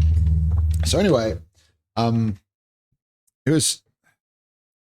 So the guy with the white and the green and all that, I knew him. I probably knew about half these first by the end of the night, because at some point things sort of tilted over because I'm a bit of a bossy wolf and I guess I'm competent. So everyone started assuming I was in charge, even though I was not.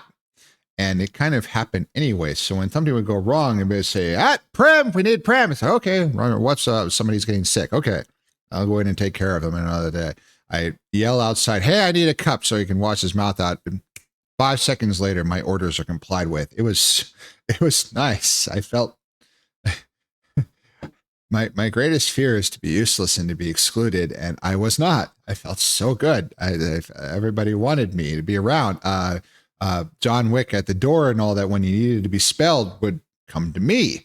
When there were questions being answered, they would come to me. It was great. And then Pib had his set, and he came. I spent about an hour out on that balcony, talking him down from being too stressed out about it. He's young. It's his first time. I get it. But it's like, dude, you got this. You're ready. And he fucking tore it up. His set was amazing. The more lighting you notice, it's gotten dark outside. The colors have changed. It's just, this was such a good time. My legs were fucking cooked. I was on my feet for 5 solid hours. I danced like a fucking lunatic. I had a blast. Oh, the music's a little up, but it's very calm. So I'll turn it down a little bit in case the next song is higher. So, AKA FOMO. Oh yeah. Well, I didn't have FOMO from this because I was included like crazy. It was so much fun. This party had a line outside the entire fucking night because we could not admit any. It was 1 in, 1 out because we couldn't fit anymore. So they were careful about that, and it was very good. We had a bartender who was taking care of things. We ran out. Supplies were ordered and all that were brought in by runners. And bartender took a very good care of me because I only drink at cons now. My liver is pretty screwed. I probably shouldn't drink at all. So only cons, and I go very lightly. I probably consume maybe 4 drinks the entire weekend. And I always had a drink in my hand, but I told him this, and he's like, yeah, I got you. So they were very light. They were still very tasty. I got a little buzzed, happy, and I stayed there, and he kept pulling it back a little more, which was perfect because I never got sick. I was never hungover. I was never seriously drunk. Drinking too much at cons is the number one way to royally fuck yourself and not have a good time because your body will hate yourself for it. It's tough enough already. You're running on just a couple hours of sleep at night. You're more activity than you're used to in a long, long time. I'm a marathoner and I did a lot more activity at the con than I normally do. So you need to be careful about that. Yes, we want to have fun. Yes, we want to have a good time. We want to get inebriated with alcohol or other things, but be careful. Don't get too much, because what will also happen is when it gets to Saturday and Sunday, you will start being unable to enjoy anything because you'll be dead and or chained to the fucking bathroom because your insides have just fucking had enough with the rich food and the alcohol. So moderation, moderation. Please, I will never say don't drink. Have a good time. Just be careful and hydrate, hydrate, hydrate. More water than you shake a stick at. I had a liter plastic bottle in my cargo pocket of my shorts, and I drank out of it a lot, but other furs did too. Somebody was dying here, so whip that thing out. Here you go. I gotcha. I gotcha. And I hand it off to somebody and say, I need some more. They would fill it back up and run right back to me. And all. Oh my God, oh, what a great night. That felt so good. That felt so good. I felt needed and included and wanted. Jesus, it was nice. God, that was a good night. I had such a good time. I suffer from the fear of missing out every waking moment of my life. So the way to battle that canine is, so the easy thing to say is just keep going to everything. But of course, financial resources we run into it. And I totally understand that. I'm running into it myself. We'll get to that later. But you don't have to do the expensive version all the time. There are things you can do. Don't let it pass you by, because life is short. Life is uncertain. You never know. My wife certainly didn't anticipate dying at 43. I don't know how long I have. None of us know how long we will have. So it's worth the risk. It's worth the trouble. It's worth the expense. Obviously, you can't go into debt for something like a FurCon, but it's worth making the push. And I know that's easy for someone like me to say, but you know, the motto we have around here, it's impossible to do it anyway. That's kind of what I mean, because if we let those fears rule us, just like I was saying with being in my full suit, just like I should not be here.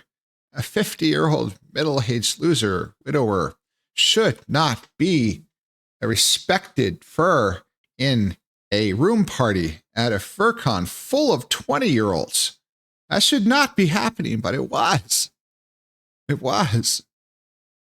So when I go, I have this to look back on. I'm lying there.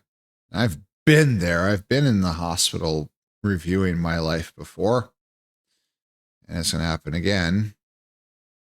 I could look back on this and say, you know what? I fucking did it. Fucking did it. I was there. So, you know what? Fucking do it. And then whatever it is, do it. I know it's easy to say, but do it anyway. That's the greatest advice I can give. Don't wait. The future is uncertain. None of us know. None of us know. So life is meant to be lived. That's why we're here. We're here for each other. And all of those memories generated, I'm a small part of them, and I'm proud of that.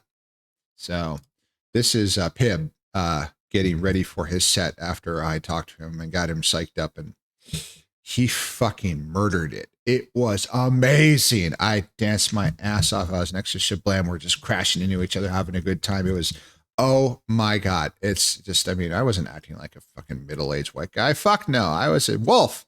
I was having a good fucking time. It was great. God, what a night. What a night.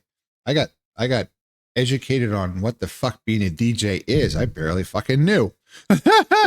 I did everything wrong. Meeting Loprov, who is a professional, a bit of a legend in the furry DJ community, because I met the Nardo first and then found out later. I knew he DJ, and I didn't even know what that was. I found out later, he's the biggest one we have. It's like, oh, I did not know that. He has a huge community. Oh, I did not know that. As I did everything backwards. I didn't start from the fame and work in. I started from him and worked out, which is great because that's what I care about. The furs.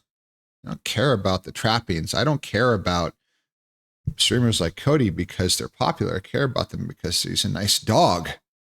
And I care about furs because they're kind and wonderful and caring and care about others. Those that are big and are high on their own supply, fuck them. I don't hang around with them. It's like, okay, that's nice. Bye. I'm not going to talk to you anymore.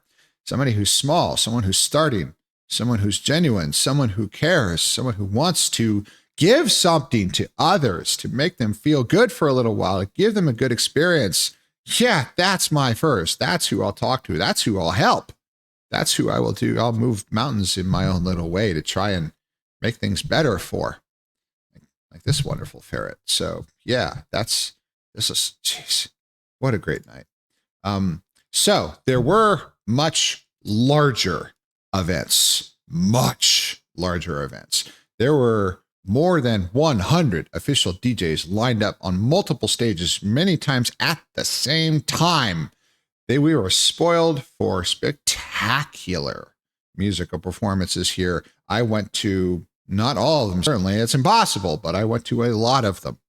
And it was the energy, the wonder, it was just so good. So I have a few short clips to share with all of you. So I have, so these are just short little clips. This is not something where I'm going to violate a lot of copyrights and all that, because it's like 50 seconds. But so first clip is not actually a DJ performance. This is something that I wanted to share with you because I've seen stuff like this before, but it's just spectacular. Come on. Oh, I got to make it. Oh shit, there's no audio. Okay, listen to this. Now, are you guys hearing the audio? Because I'm not. It seems to be, which is good. This is good. So I think I need to work on my audio settings, which is fine. So this was, so stop that for just a second. So I need to go in and just change my properties. Really, not properties. I need to go into the audio settings, really, for the vacation video, monitor, and output. There we go. Close. Okay, so now if I play the vacation video again, we'll go back. Now I can hear it. A guy impartial playing a violin. He's really fucking good too. This is, I mean, where else are you going to see that? And then the visuals.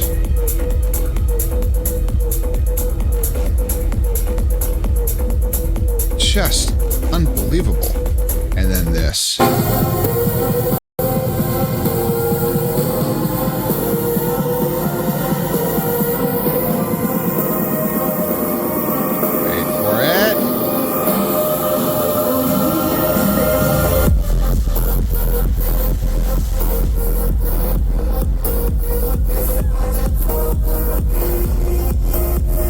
This audio setup is wholly and completely inadequate to convey the sheer volume of bass that was going out there.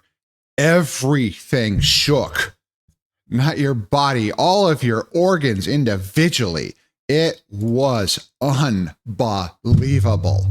It wraps around you like a blanket. They handed out earplugs like candy because you will fuck your hearing really fast. A suit head helps really well with that.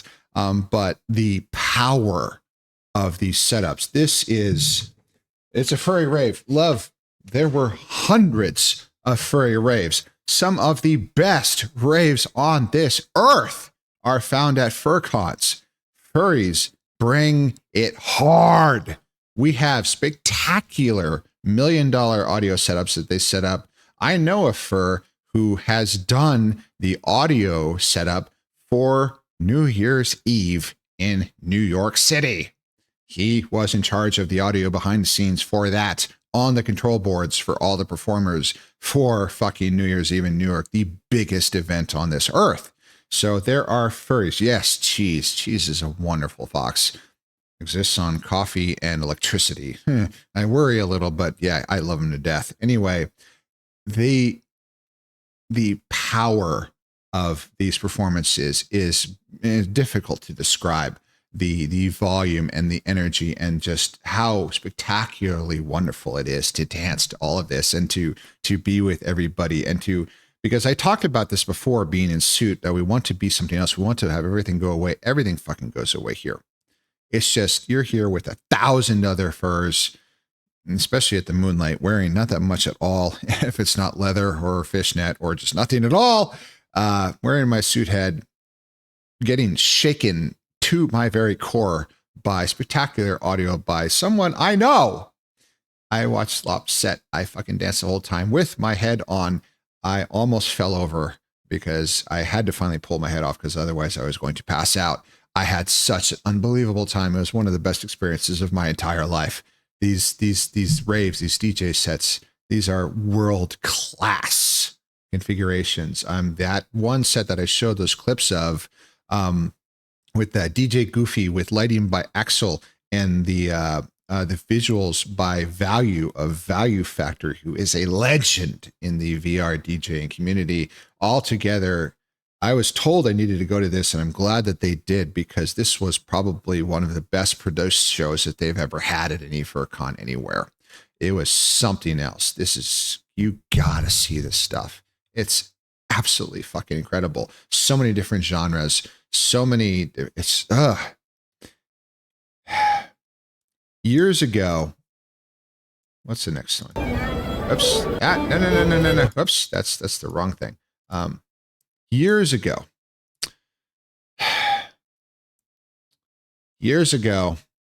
after my wife died, I didn't listen to music.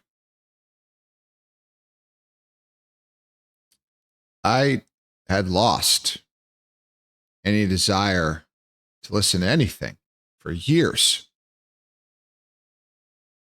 I was dead inside. And actually, to someone who has been here a lot, it's okay. My wonderful Argentinian noodle dragon, who actually played a big role in getting me back into that, sending me songs, and I would play them, and told me what the hell Spotify was. I didn't know. He sent me them on YouTube. I had Pandora last year, which sucks. Now I switching to Spotify. I listen all the fucking time. I go to these sets and I just feel the power of all of this and just the connectivity and the shared joy. And it's hard to describe how profound the change has been in the last 4 years since I decided to inhabit Primrose, to bring her out of retirement, and then eventually be the Primrose character, IRL. And this con just a few days ago was the first time I actually got to be Prim from top to bottom, because I was wearing the suit.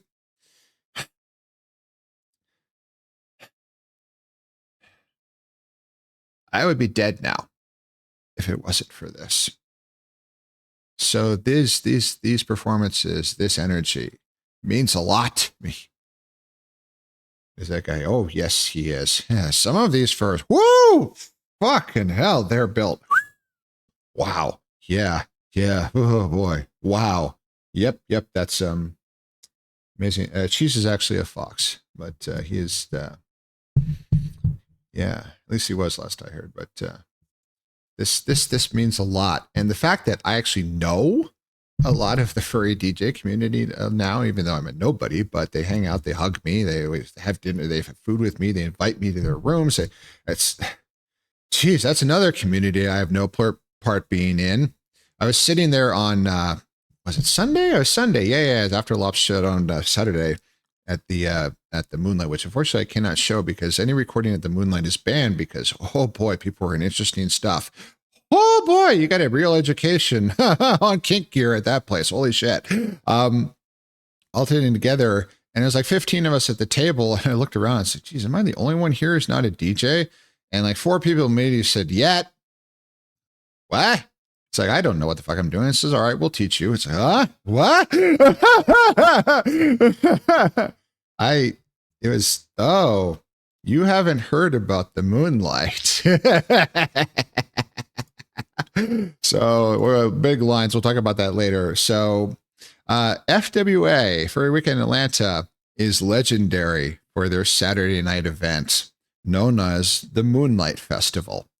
It takes over the entire lower 2 levels of the con space and is carefully restricted to only those of age, and that no recording or streaming or any kind of photography of any sort is allowed. If you are caught doing that, you will be banned instantaneously, because the point is that regardless of your body type, of how you look, your sexuality, your gender, anything, you can wear damn near anything you want out in public with your fellow furs by their thousands. We do have to cover the genitalia. That's it. And that was it. That was it. So your wolf ran around in his cargo shorts because I needed to carry stuff like my water, a fishnet shirt that I really like that does not leave much to the imagination. And my suit head and my suit paws. I forgot my tail. Damn it. I was unhappy about that. And I danced for hours. I went to multiple DJ sets there at the big main stage. I went to the night market where they will sell more kink gear than you ever knew existed on this earth. I still don't know what some of those things are for, and I'm a little afraid to ask. But it was the DJ sets that I was there for. I went to 2 pieces to start. And as the Latin beats throbbed, I noticed there were conga lines. So I got in there and immediately, with my paws on somebody's shoulders and somebody's hands on mine on my shirt, writhed my way all around the stage for a solid hour. It was a spectacular time. And then there was Lop's set, which of course there is no recording of because it was part of the Moonlight, which was one of the best experiences of my life. Someone I care about deeply getting to air it all out. And holy fuck did he ever. The energy in that room, it was packed wall to wall. There had to be 2,000 in there just jumping around like lunatics. I pulled my head on, which was also muffled because I was literally hugging the bass speaker on the right of the stage. That's where our little group with the villagers did their thing for a solid hour. And just fucking went like a lunatic. Was I a 50-year-old man then? No, I was a fucking wolf. It was amazing. It was unbelievable. I enjoyed it so much. It's magical. We get to be something else. We get to be who we want to be. We get to be happy and sexy and not be beaten down so much. They hate us so much, and fuck them, because you know what? There's a lot of us and we're happy. And we're happy. God damn it. Fuck, it was a great con. So yes, there are 17,700 here. So FWA was packed. If you have agoraphobia, you need to be careful because this is nonstop. These sky bridges and connecting hallways and all that are packed nonstop. 24/7. At 5 in the morning, it'll look like this. Doing this in a full suit is an interesting experience, but they will take care of you. Total random strangers will help me around corners and point things out and will pull others out of my way and all that. It is really, really well done. Furries care. It's really spectacular. I mean, yes, there's occasional violence, 17,000 people. Yes, things happen. But it's unbelievably rare. The percentage of problems you get with fur cons is dramatically lower than you get at something like a NFL game or something. Because even with all the drinking going on and everything, because furries, we're good to each other. We're all social outcasts. We're used to being beat down, so we're taking care of each other. So, you remember that convention space? This is it jammed. There have to be 3,000 people here. It is just packed. Oh, by the way, there's 4 levels of this. It's just wild. I don't know what's up with the butter. I didn't even notice when I took the photograph, but that suitor, that was his prop. That's his thing. And hey, Great Anubis, bless him. I mean, yes, his giant stick of butter. I mean, okay. Hey, he went to a lot of effort, probably built that himself. So, all right. I honestly wish I knew. I wish I could ask him. them. But anyway, whatever. This packed sky bridges, but it works. It works. They did have a lot of crowd control, which was good, but furs will tolerate gigantic lines. The lines for the Moonlight went on forever. I stood in line for about 2 solid hours. It was not well organized. FWA was better last year, but they've grown by about 3,000 since last year and become the largest on this earth, at least for now. So there were cracks. The queuing system that was apparently forced upon them by the venue at the last minute was utter dog shit. It was terrible. So the queuing for the dealer's den, the vendor's hall, and the artist alley, and then eventually for the Moonlight itself was terrible with that system. Eventually they abandoned it. So, oh, you missed the giant stick of butter? Look there in the bottom left, the blue fursuiter. You notice what he's carrying? Yeah, at the very bottom of the frame on the left, about a third of the way over. I don't know. It's just it's not a pun. This is accurate description is Gib the butter. Well, you're gonna have to get it from him and probably fight pretty hard. So there was a lot, but it was worth. So, and then we come to this. This is Merle Cause, partner, streamer, Fox extraordinaire, who takes it upon himself for the last 2 cons for MFF and for FWA here to organize informally a Twitch meetup, because there were no Twitch panels when all the Twitch furs could get together and see one another. So he threw it himself in a hallway in one of the lobbies in a space that was a little aside from everything and brought about 500. I went in full suit because, why not? We ballin', let's do it the hard mode. And I got so many hugs. I got so many photographs taken of me. I got people stopping me. I mean, I got people flipping my badge around to figure out who I was and taking photographs with me. People would run up and want to hug me and get a selfie taken with me. It was a spectacular time. So yes, God bless you, Merle. Thank you so much. Earth. So lots of suit photographs. In the middle, an equally super experienced suitor, the legendary Setsuna Wolf, the creator of the Red Rocket Club. I do not have photographs of that, but there was a Red Rocket Club meetup as well. I also went to that in full suit, met a bunch of furs I know from VR. I met dozens of furs I've known only from VR. Many. I met more of them actually at the Moonlight because I knew the names, and it's like, oh, hey, Prim. It's like people. Something happened at this con that has never happened to me before in my entire life. I've been recognized a lot. I recognized a lot in suit. I recognized when I have my gear on. I think it was Wednesday. It was the first day, so I did not have my collar on. I didn't have my badges on or anything.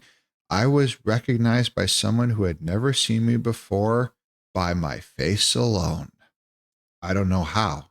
I don't know how they got a description or something, but I said, Prim? I was like, I know you. And he said his name. As I did not, but they knew of me without my name tags. That has never happened to me in my entire life. I have some small modicum of notoriety. How the fuck did that happen? But it's due to furs like Setsu. I don't really know Rue that well, but it was a pleasure to meet them. But that wolf put together a space that has helped me grow unbelievably. I love him to death. Earth. Don't forget feeling people open your pouch to show stickers. Yes, this is true. So I bought that fanny pack because I needed to carry stuff in suit. I couldn't actually manipulate anything with my paws on, but I could pull the paws off, and I had my phone in there, a little case to store my glasses. If I did take my head off, I could see. The problem is taking the head off is a complex proposition with this because I also bought a collar. My normal red collar would not work over the suit, so I had a black just fabric collar that I bought at the dealer's den, which is probably only used for this con, but it got me through that. And I could hang my tags off at everything because I used one of Lopro's lanyards, but the problem is that flopped around so much, and also Prim wears a collar. So I need a fursuit class collar that will have to be made custom by Mr. Kittens. I also want to make this harness a reality. I want it to be leather. I want it to be full body, and I want it to be black, and I want it to be custom, and I want it to fit my suit and me for moonlight purposes. So there's more gear needs to be required, but I don't think the fanny pack did work. But like Astor was saying, people would unzip my fanny pouch and just start putting sticker sets in there. They say, "Oh, I've got my 6 stickers here. I'm putting them right in here." And I say, "Okay." I mean, I can barely. Sometimes I didn't even know who it was. And I'd finish the night and I open it up and there'd be like 40 stickers in there. It's just, I was wanted and loved. It was fucking hell. It was good. Jesus Christ. Your voice is kind of a dead giveaway. I'm gonna keep it a $1.50. Maybe that was it. Maybe it was. Also, I'm known because I'm very tall. I'm 6'5". So I'm kind of, Jesus Christ. That's scary. That's actually very, very incredible because for the longest fucking time, I was utterly terrified of my voice because the Deep Prim lore I had, Primrose originally was a female character. We'll get into the reasons for that another time, but I've talked about that on stream before. But I was trapped because, of course, I am not a female. But I switched the Primrose character around beginning of 2024, very, very late 2023, when I decided to just simply be Primrose. So there were a few modifications. As you see now, Primrose is now a male wolf, absolutely just like me, because I am Primrose. Thank you very much. But I get told my voice is nice all the time. That's the most out of pocket thing. That's the term the kids use. Out of pocket. The most out of pocket thing I've heard in a while because I was so terrified of my voice. I was text only for so long. Thank you, K9. I actually really need that. Away. There we go. Fuck it.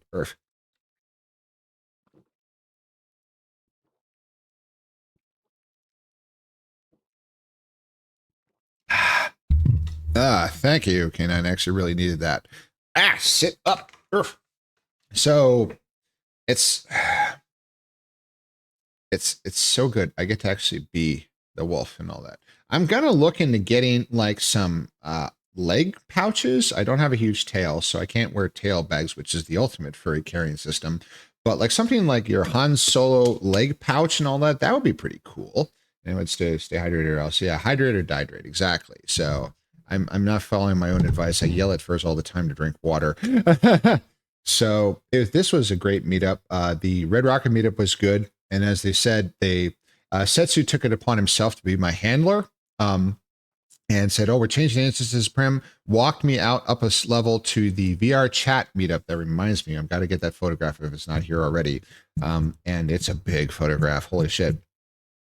And walked me up there, and they were all taking care of me, and Kurtza and Setsu and Embellis and all of them.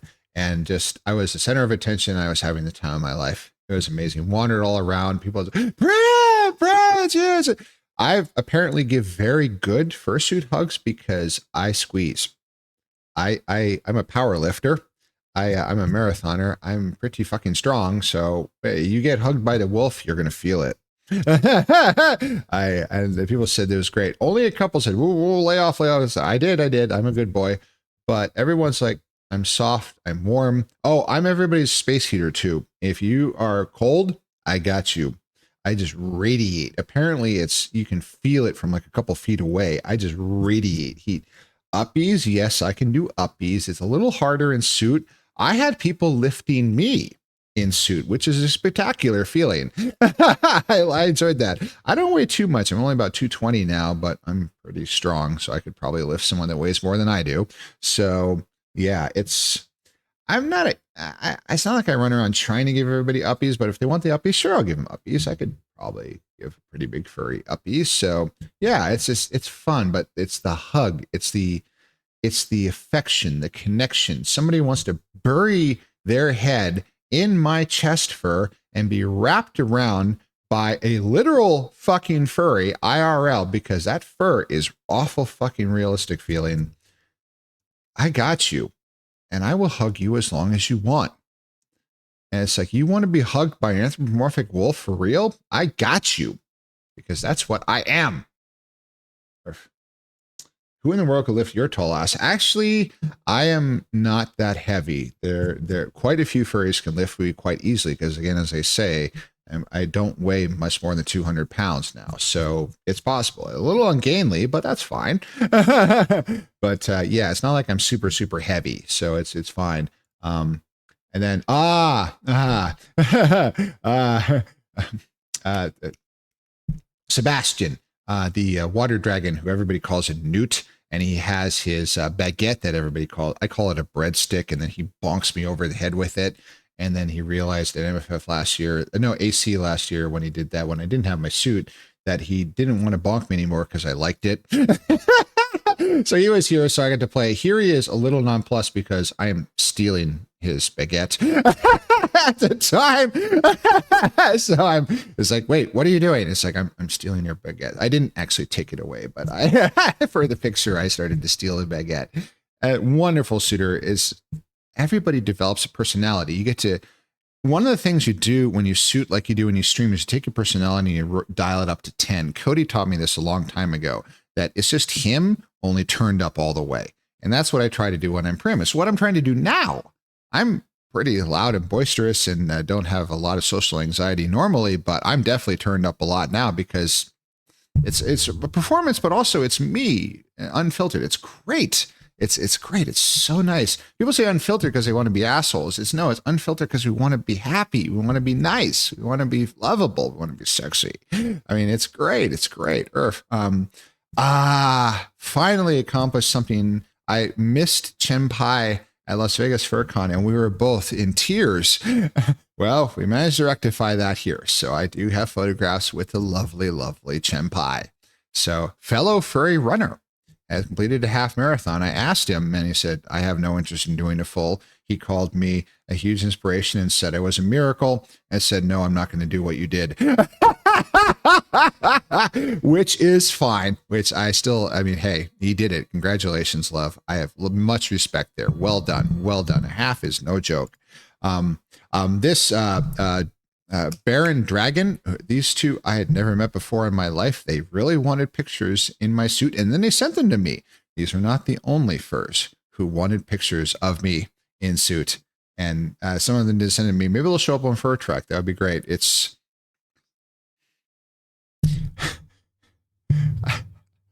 I'm loved. Damn it! It's amazing. It's so nice. Being in suit is magical. It's worth every fucking nickel.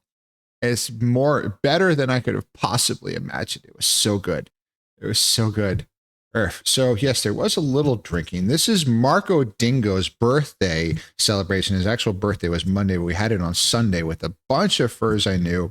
I also ran into him. I hadn't seen him since last FWA, but I ran into him at the Moonlight. He recognized me instantly and invited me up to the room afterward. There's no pictures of that meeting because holy fuck, there are furs that I knew very, very well that I never saw geared up before, and I will never forget that again. Although what I can relate is that Cody said, nice slut wear, Prim, which I'm very proud of. Oh God, so many great nights. So this is strawberry soju, very good stuff. We went to a ramen place. It was really, really good. Yeah. Oh, yeah. If you want to see slut mode, Prim, you're gonna have that is not stream approved. That is not stream approved. I don't think there are any photographs, but yeah. But I look good in fishnets. Thank you very much. And this is that night. This is the one picture from that night. So Cody Yodi was there, and Cody Yodi saw this and immediately, Prim, our heads, this is very so it's very cute. So the head pile is a very common thing at room parties. After everybody's wearing your stuff, you pull all this stuff off because you want to talk to people and you want to hang out. Also, you want to drink either water or alcohol, and you can't do that in your head. So the heads get piled up, which is kind of cute. So yes, so it's the yes, our heads are. Thank you, Erclevis. I need more. Our heads are getting very cuddly, Cody Yodi. It's okay though. You can be my good boy. Jake was there, so obviously Jake is good at instantaneously making him a good boy. But I did it a little, and he said I was pretty good at it, so that was gratifying. And the last picture is the yeah, there may have been a little alcohol at that party. Holy shit. Typical furry room party get up at a con. Yeah, we bring the heat. Holy shit. So it was Furry Week in Atlanta. So we're going to get into the ugly side in a second, but first thing I need to do is I need to make this go really fast because I need to rectify something really quickly. I need that fucking VR chat meetup picture, and I need it right fucking now. So we'll go to my group chat and scroll up here a little bit. I know it's here. Oh, you guys talk too much. There it is. I need this. So we will go to save as, and I'll throw it there. Okay, now I'll get rid of that and shrink that away. And then I will just, we'll open up the properties here really quick on the snaps, and I will go plus, add file, make sure to pick the right one. Yes, that. Okay, so that one. Okay, so if I bring back vacation snaps and I go all the way, nope, not there. So there was no fursuit parade or big fursuit picture at Furry Week in Atlanta. This, I'm trying to move out of the way so I make it away from my microphone. This is the VR chat meetup. I had no idea there were this many here because I was in full suit. I couldn't see fucking shit. We made a sign for the Red Rocket Club and held it up. I'm very tall, but it was hard to manipulate and pause, so I didn't hold it up. But I had a whole bunch of furs that I knew only in VR run up to me and wrap their arms around me and say, Prim! It was... So I'm there. Let's see if I can point successfully. See if I can get enough. So no, I can't. So locate the fur right in the middle with the orange shirt with the sign, and then move to the right about midway between him and me, as in the avatar here, and you will see me. They're in pretty much the second row. Ignore the guy with the crayon holding it in the wrong place. Anyway, yeah, that's me. Also, I'm on my knees in this photo. I'm fucking tall. In suit, I have not been measured. I think those ears crest like 7'2". I'm fucking big. I am. You missed that, Sally. I'm so sorry you missed that because this was so much fun. And yeah, I think you guys took me out to the Red Rocket meetup and then sort of dropped me off in the tender care of Setsu, who Setsu is actually standing immediately behind me on his feet and only not too much taller than my head with me on my knees. They said, oh, they got me down on my, because I was too tall. I was blocking too much. So first row go down. And, but then they said, oh, we had to shift a little bit to compress everything for the photo. It's like, nope. And we'll move around Prim because we don't want to make Prim move. So everybody was taking care of me. But look at that. Look at that. Look at all of these. All of these furs. All of these furs wanting to be together in VR. Wanting to be together at the con. This is not the largest portion of those attending the con. There's probably like 4,000. That's a rather small percentage of the total con attendance. This is not everybody that's in VR chat. But look at that community. Look at that camaraderie. Look at all that fur. I love this fandom so much. We wanted more pics then. We started hurting bad. I understand completely. It's, yeah. Me being a runner is the only reason that I was able to keep going as much as I did.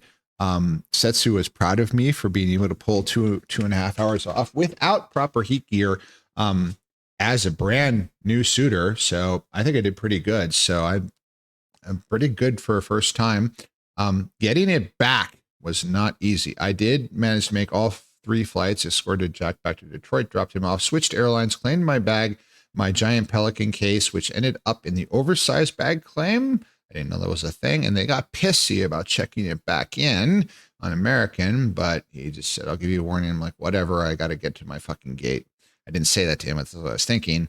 but there is an oversized drop off. I got to figure out where that is at every airport and bypass the pissy agents and just take it to the oversized drop off guy who didn't even blink. Just took my suitcase, my case, and it got loaded on the flight. It got transferred, and it showed up at the home airport again in the oversized bag claim. But that's fine. I'm learning.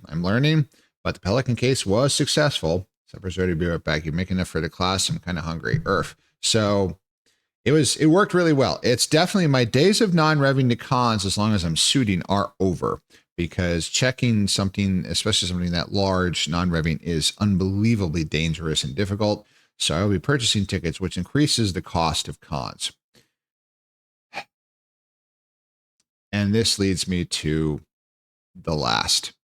So I was supposed to leave on Thursday for another furry convention called Cal Furry in Calgary, Alberta, Canada, with our lovely Astro right there. We were rooming together.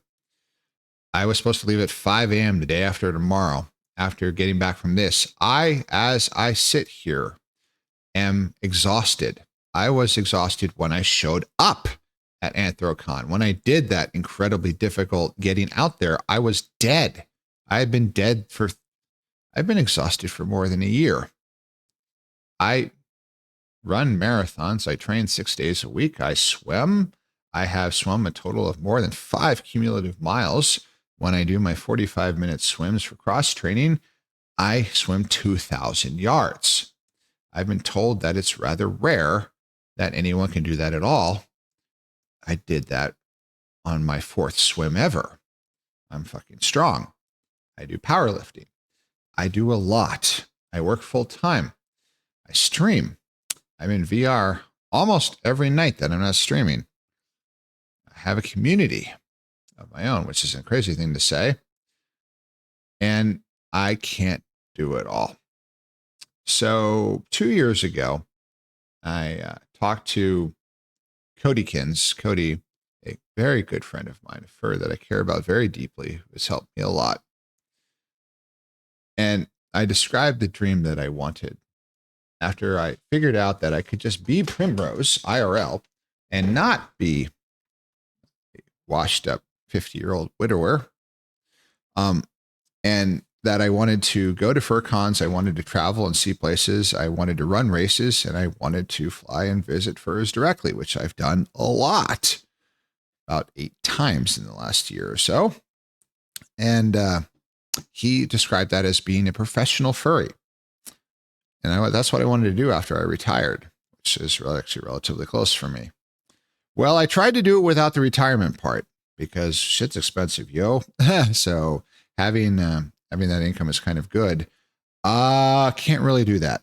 Trying to do both of these 3 or 4 lives at once is too much. I've ended up in the emergency room.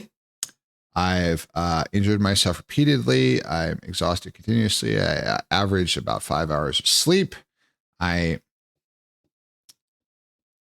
It's too much. I pretty much did snap on the way out to FWA. I managed to pull it back together and get through the con, but I ran on multiple days of no sleep at all. I was burning that energy down. I was suiting for the first time while I was doing this. I was managing 8 furs in 2 rooms. I had 4 enormous communities that I wanted to interact with continuously. Then things would start banging against each other and I'd get double or triple booked. I'm a part of a lot of communities. I have one of my own. It's too much. So things are going to change. So I am not going to stop streaming. My attempts to go more than twice a week are likely not going to happen, though. This takes enough just to do this. So you're kind of stuck with this, which is okay. I'm a nobody. I'm never going to be a partner. I don't do this to support myself, which is fine. Those of you who want to watch, and those who don't. That's fine. I'm happy with how this is going. I'm happy I get to speak with you. I get to play games. Whether we'll actually get to play a game tonight at all, I don't fucking know because we're about to have another ad break. I will not be giving up the fitness, the running, the lifting, the swimming. I still want to run a triathlon. I need to take better care of myself. I need to get more rest, I need to eat better, and I need to work more because they're starting to notice. It actually became a little bit of a problem when I got back and I opened the computer today for the first time since Thursday. I had been missed. Now, it's not so much a problem. I have not been reprimanded or anything, but yeah, it's the writing's on the wall. It's time to stop double dipping. So I actually put in for vacation hours. My next con will be Ferality, which is online. Much easier. I'm in VR all the time. Not a problem. I'm already registered. Not a problem at all. Also financially much, much, much easier without the logistics of a hotel room and travel and everything. And I'm in fursuit all the time because I'm in my VR avatar. It's perfect. They have great DJ sets, by the way. Many of the DJs I know now will be playing at Ferality. Ferality DJing is actually quite prestigious. So these are quality DJ sets. You want to go. So Calfurry is now gone. AC, gone. MFF, gone. Flop, which is a small local con here from the Las Vegas furry community, gone. Megaplex, gone. I'm sorry. I have made promises. I have talked about rooming with furs. I have said that I would go to these as long as I can. And I still intend to. I can't this year. The Wales trip is going to be unwound and canceled. Japan, I never got off the ground. I'm not ready. I would not be ready. Did a month-long trip to a country I've never been to that's very complex and has enormous amounts of things to see, requiring large amounts of eternal travel. I would not be ready for it. I was going to do it anyway. No, it would be a waste. I have to pull back. I'm sorry. I can't destroy myself physically, mentally, emotionally, and financially. I'm going to keep cracking, and eventually one of them will kill me. I'm sorry.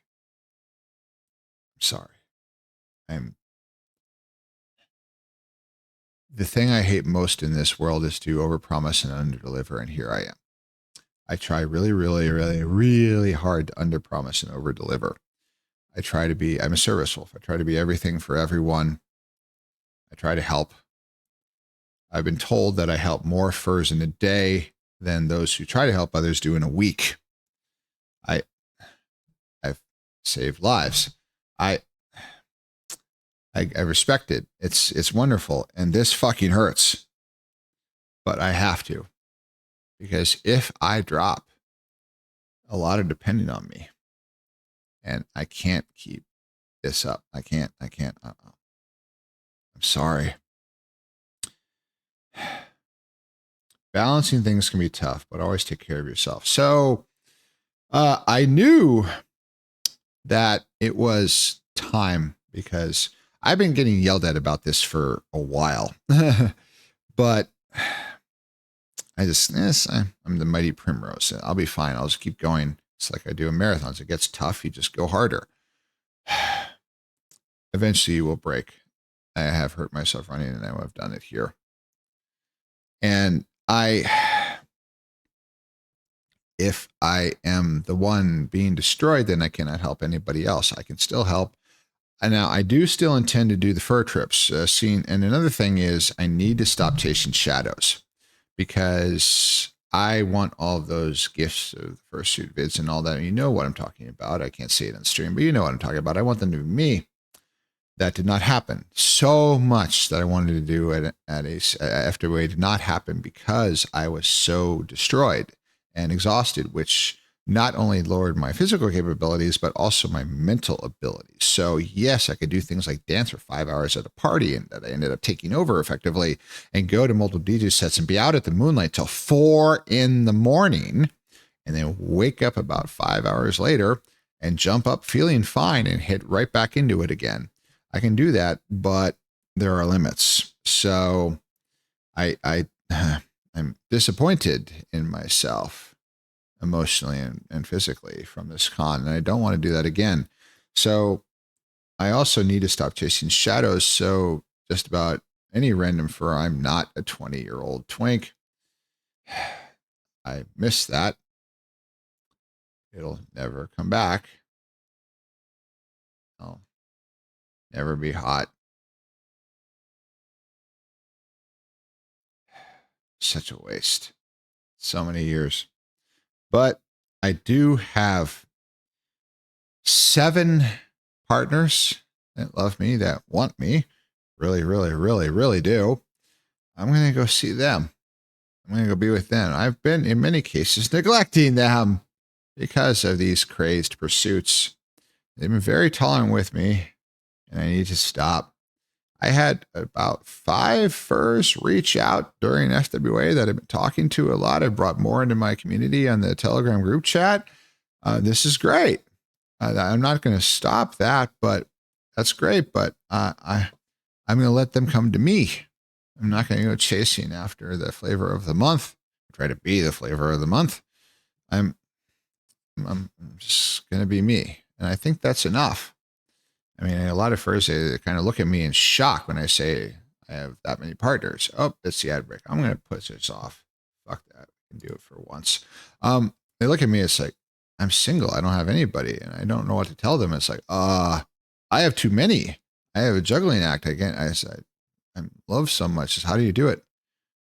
Be genuine, be yourself, care about others, be the friend that someone wants to be friend with, be someone that someone wants to listen to when you speak, be someone, if you want to be cared about, care for others. If you want to be loved, love others. You can't force it to come back. What you can do is radiate it out yourself. And then you might, it's not guaranteed. You might get it back. You might actually get more you sent out. Love does not go away just by being shared. But I have to put in limits. And there are promises that I have made that I will not be able to keep.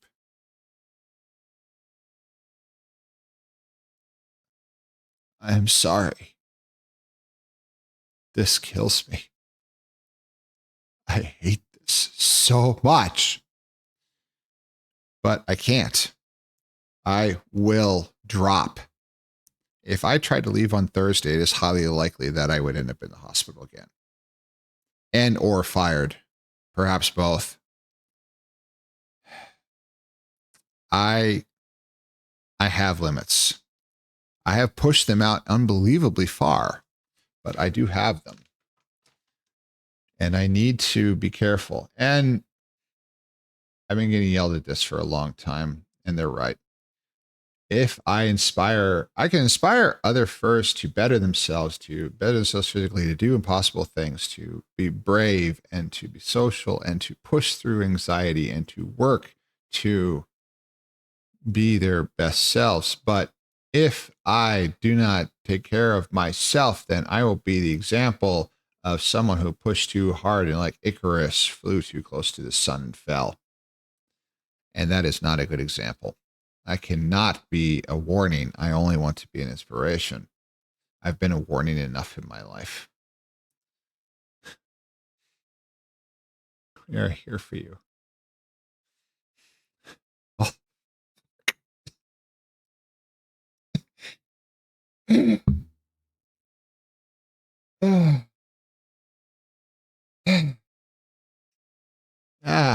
Fuck. I thought I might cry, and I was right. I hate being a disappointment. I've been a disappointment for so much in my life, for decades and decades and decades. And there are those that I've disappointed through which I will never be able to atone because they are dead. I will spend the rest of my life trying to atone for the things I have done, things I have failed to do. Mea culpa. But all I can do is what I can do. Am I going away? No. Will I abandon everyone? No. Is the stream stopping? No. Is the fitness stopping? No. Are the cons stopping entirely? No. Is anything stopping? No. If someone calls, will I still get on a fucking airplane? Yes, I've done it before. I will be there. I mean it. And when I say I love someone, I mean it. I always have. But 8 cons was insane. It was lunacy. I wanted to add more. I wanted to add more. I want to go to the mall. There's more than one every weekend. It's physically impossible. I want to do anyway. It's fucking crazy. I need it. So, yes. Prim breaks. Prim hits the wall. I don't know, whatever you want to call this, but it's true. But I can only do what I can do. I will try. So next, so there will be more VR chat meetups now because more Saturdays will actually be around, including shit. I never thought about it until now. One this weekend. I can do those. Those are a lot easier. Maybe we'll do a movie night. Finally, Porco Rosso. Fucking hell, that'd be great. I've been putting that off for so long. Everyone's been waiting on me forever because my insane social schedule. So maybe we'll do that. That'll be fun. There's a VR chat group link in the Discord. Earth. More to come, but I'm not going away. Be a Ferality. And then the next physical con I plan on going to is AFC, another fur con in Ontario, California, in September. We have an ad. I have to walk. We'll be back. Turn that.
All right, I am back.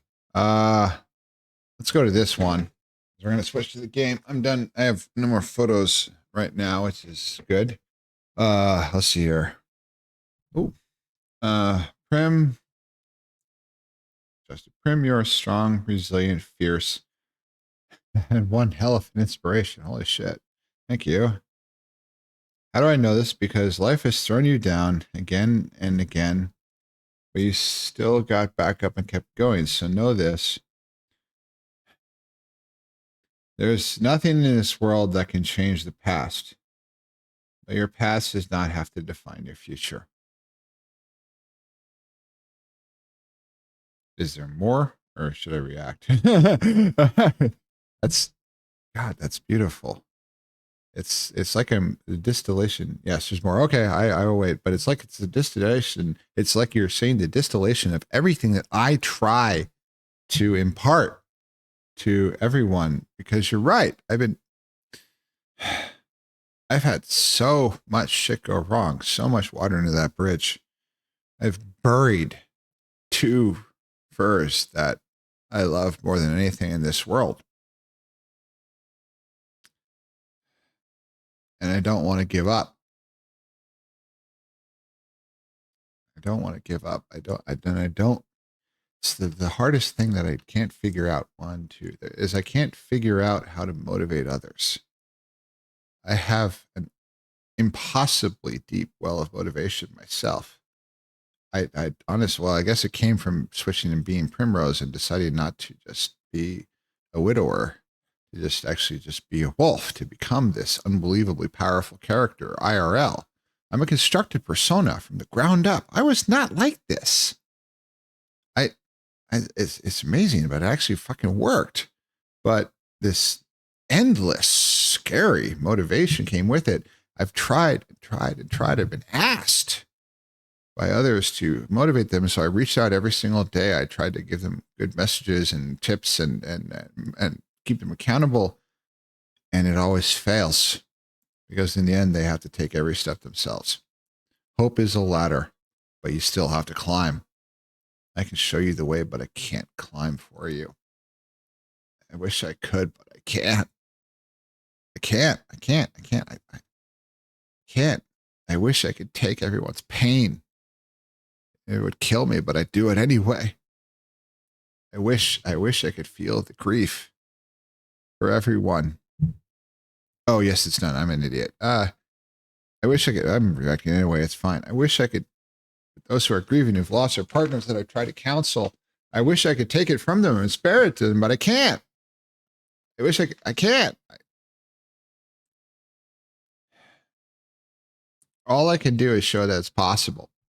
That just because you lost everything and saw your entire future die in front of your eyes, that the book is not done. There is more. There is more. I thought there were no more chapters, and I was wrong. I was wrong. So I set myself an impossible goal to run a marathon, and now I've done it twice. I'm going to do another one. I'm going to do it a lot faster. Actually, running a marathon is actually doesn't scare me in the slightest now. An Iron Man, whoo, that's a little more, but Earth. So thank you, Canine. Thank you very much, love. That was unbelievably kind. That is, I want to frame that on the wall. That's the distillation of what I've been trying to impart to everyone. The best streamers, the ones that I respect so much, the ones that I consider friends, the ones that have been my inspirations, don't do it for the games. Yes, in many cases they're trying to earn a living, which is incredibly hard at this game. But they do it because they're trying to help others. Lance wants to build a community and provide a space where furs who are different and beaten down and queer and all that can be safe, can feel welcome. And I applaud that. I try to do that myself. Cody just wants to make everybody laugh because he's known pain and loneliness and unhappiness, but it all goes away for a little while when you fucking laugh at a stupid joke. Thank you. It's just the hair for following. I'm glad you think I'm worth of still listening to more. Thank you. Earth. Holy shit. Holy shit. That, wow. Thank you. My God. Okay. I have, oh, I hadn't prepared. Where the fuck is it? There is my, show notes. Yes. Uh, well, thank you. The ads are gone for you now. Well done. You accumulate channel points faster, and there are a few things you can use them on now. But what I really wanted to just offer is my gratitude. It's just thank you so much. Am I pronouncing that right? Aegis, sorry. Hair. Lovely bun. Let's see. What I want to offer is my gratitude. I don't do this to support myself. I'm lucky that way. But I do it because I enjoy speaking to all of you. And your generosity in supporting that anyway means the world to me. Thank you. My stream is a technical mess. I don't have badges or anything. I'm sorry. I'm working on that. But thank you. Holy moly. Jesus. Apparently I made an impression. I'm correct. LOL. You got it right. Aegis. Thank you. That's I will fuck it up. That's fine. You can call me Prime Rib. That's what Cody does. But thank you, love. Wow. So he wants to make everybody laugh. And he does it very purposely because he wants everyone to feel good, to forget about it for a little while, because laughter is the best medicine. So looking at a stupid husky being silly, he does it on purpose. He works very, very hard on his performance. He spends hours reviewing his performance and making improvements. He puts in a humongous amount of work. He does earn a living from it, but I mean, I earn a lot more. And he works his ass off for it. And he does that. And then Light, who struggles himself a lot of times, but he said this multiple times. He's been very successful. He's a manager, a team lead at a bank and in the investment section of a bank. But in his past, he was damn near homeless at points. And he wants to prove that you're not done. You can actually succeed, that you're not over just because you're a furry and you're gay and you can actually succeed. You can have a good life. You can actually not necessarily win at this financial game, but you can live quite well and enjoy things. And it's possible. And own a house and buy an expensive Kirigami fursuit and all that. And I don't fault him at all because he's fucking worked for it every day. That you're not done. He's been there, broke off his ass, and now he's dug himself out and he wants to show it's possible. I have immense respect for those dreams. Mine, I want to show that even though I was in that pit, that hole for 2 solid years alone after she died, that I got dragged out by furries, and it is possible to come back out of there. And if I could stop anyone else from falling in there, I would. I can't, but what I can do is I can rappel down in after them, damn it. And I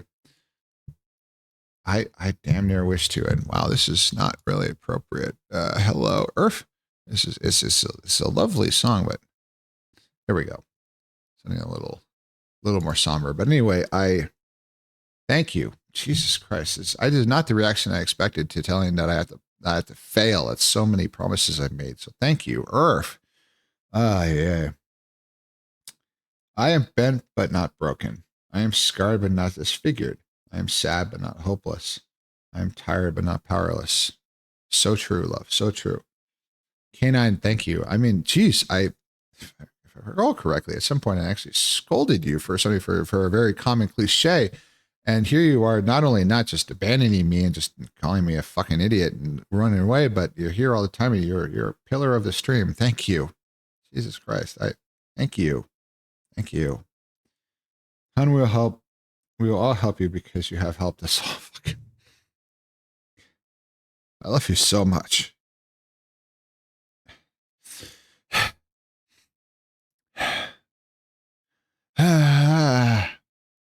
Fuck. Thank you.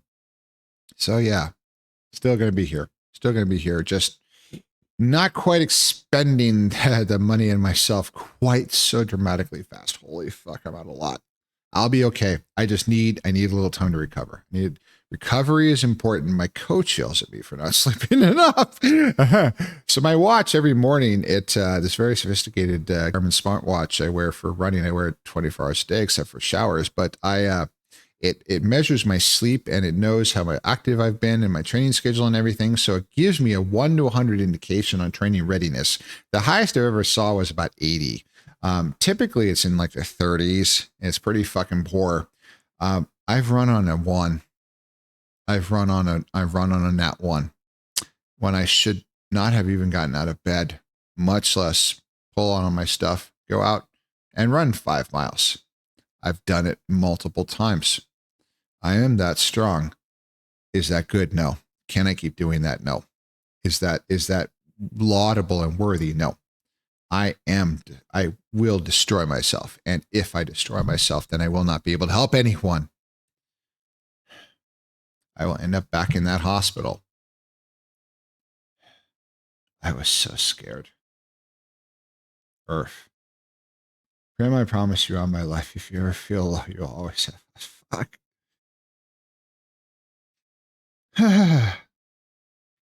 I'd feel low a lot. Still happens. So my partners and everybody in the group chat knows I've said this, that if I don't say anything, if I vanish, if I don't have my morning sticker for good morning and all that, if I go quiet and there's not a good reason, I'm not like on an international flight or something, it's bad. If I go quiet, if I feel like I can't be a wolf anymore, I need to just withdraw, it's bad. It's bad. And that black dog, it's me, the black dog. Winston Churchill was legendary for calling depression, which a lot of us struggle with, as the old black dog. Well, it's me, the old black dog. When that old black dog comes, and it does, it still will. Nothing will ever go. It never goes away. But you need to know that you have a support system and be out there. And I need to take my own fucking advice. And you're right. You're exactly right, K9. Thank you so much. Earth.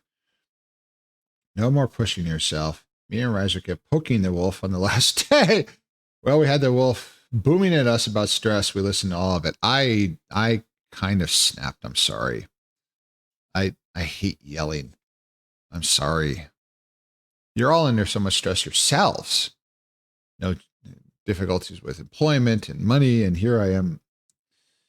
But despite all of my power, I am not unlimited. There's only so much. We all have our limitations, and I need to learn mine. I kind of have. I need to just say, oh, that's nice. That's a wall. We'll just go around it. And it doesn't really work that way. Earth. Hecky. So anyway, thank you. Jesus Christ, I have a community. K9, do you have Telegram? Reach out on like the Discord or something, or I don't know. I don't want to save my Telegram username on stream, but I want to get you in my group chat. Heck, you're so nice. I care. Earth. That is kind of the heart for the foundation. I do not. Okay, then disregard. But the big Telegram group chat is kind of the heart of my community. However, the VR chat meetups is another one, and we'll be having them. I'll deal with that later. It's going to be very informal Saturday. Movie night would be fun. That'd be fun. That'd be good. That's pretty low stress because I don't have to worry about what world. It's the popcorn palace, but Earth. All right, so let me bring my checklist down. I'm not tired, I swear. Yeah, that's a fucking lie. We all know I'm tired. I'm always fucking tired. So, I had to reboot my computer because I had to do some updates. But stream, I get it. Yeah, Discord kind of sucks. There's been problems. My Discord is dead. I'm not complaining about that, but Discord is difficult for communities and the DMs and all that. There's a lot of scammers. By the way, if anybody approaches you and starts being chit-chatty a little and they reach out and send a friend request, you've never heard of them before, they didn't ask, you didn't talk to them in a group chat on like another Discord server or something before, and they talk and you say, oh, fine, whatever. They ask about your day, and then they ask about your character, and they say, hey, I'm an artist. I want to do commissions for you. It's a lie. Don't do it. It's a bot you're talking to. It's an AI bot. And if you send them any money, one, you'll probably never get anything. And two, they may try to steal your credit card information. And three, if they do send you something, it'll be AI fucking generated. So never, ever, ever just report it, block it. If somebody you don't know that you've never interacted with before sends you a friend request in Discord, pretty much it's always a scam now, which is terrible.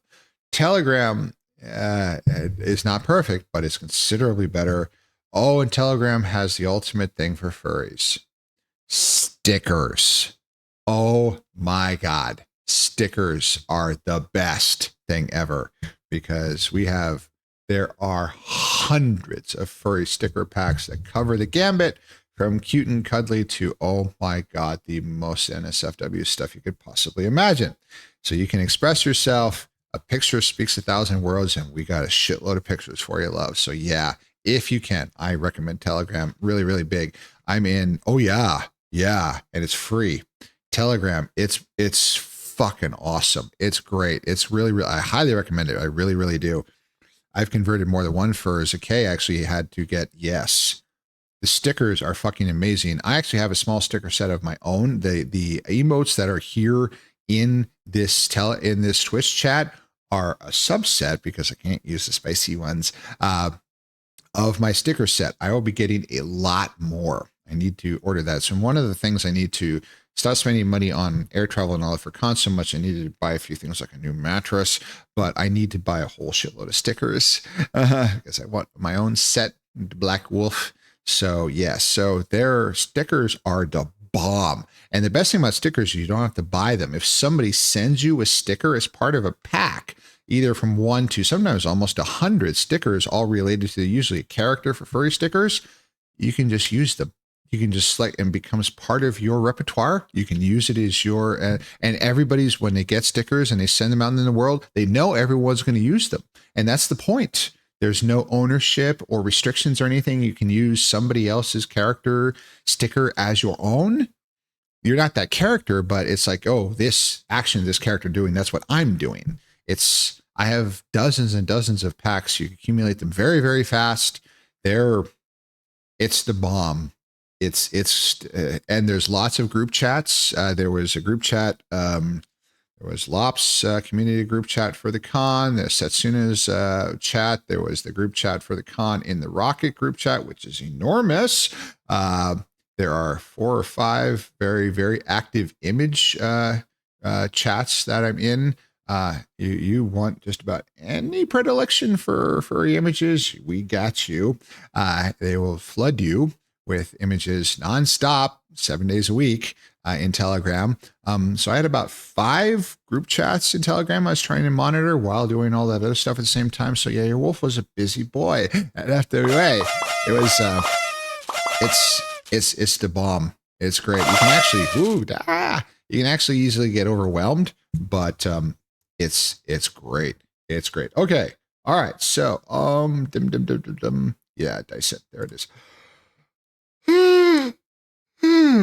Ugh, I'm fine. I swear. Stop looking at me like that.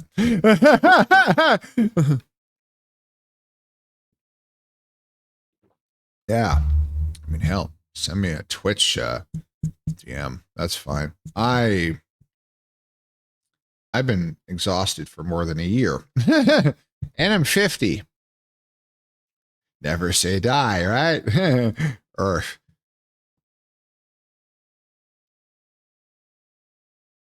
those are definitely yawn noises detected. Yeah, I'm not like Lance, who's a professional who has a mute with his stream deck where he mutes that instantaneously. So every time he sneezes, you get full frontal raw wolf here. I don't have a stream deck. I need to get one. It's not expensive. I've just been lazy. All right. So, game capture. No, did I set the game capture to the right Dyson sphere? Yeah, let's see if it works. It does. Oh, you're hearing it already. Fuck, I forgot to turn off the audio. Whoops. I am the professional streamer, so you got to hear that audio coming up at the same time, which is not what I intended to do. Whoopsie. Sorry. That's fine. All right, so let's do this. I can't. Oh, I don't know if we're gonna get out to that planet at the black hole, which has everything. We'll see. We'll see. So load game. Stream game, load game, dum. Says because we're gonna get modular out there. So last time, which was a while ago, I can produce a universe measure. So really at this point, the big thing is that, we need unipolar magnets. But see, so if I go to star map, now the other, hang on. If I go to the Dyson sphere, now if we notice that if I get rid of all of the random, you notice that there's actually quite a decent amount being filled in. But if you look at some of these nodes, they're requiring 180 rocket loads and 1,700 solar sails. So it's a lot. Now, if we go and we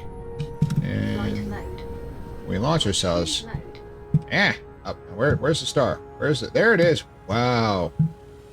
And accelerate to attack speed. Lock us balls in attack position. Cut across the axis to try and draw their fire. Yes, I'm old. Perfect. Here we go. But look at that. Look at the wonders we hath wrought, and that's only the first 15 degrees north and south of the plane of the ecliptic of the star. So I'm gonna fucking turn this thing into a complete fucking shell, and I might do more than one layer. And then I'm gonna fucking wrap a Dyson sphere around every goddamn solar object in this entire cluster. When I finish this playthrough, it's gonna be fucking finished, because I am facilitating more ERP than you can shake a stick at. So you notice all of the blue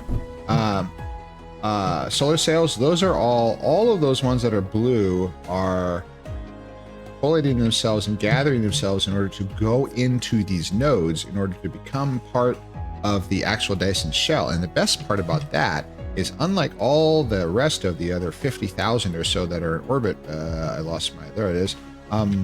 These will never go away.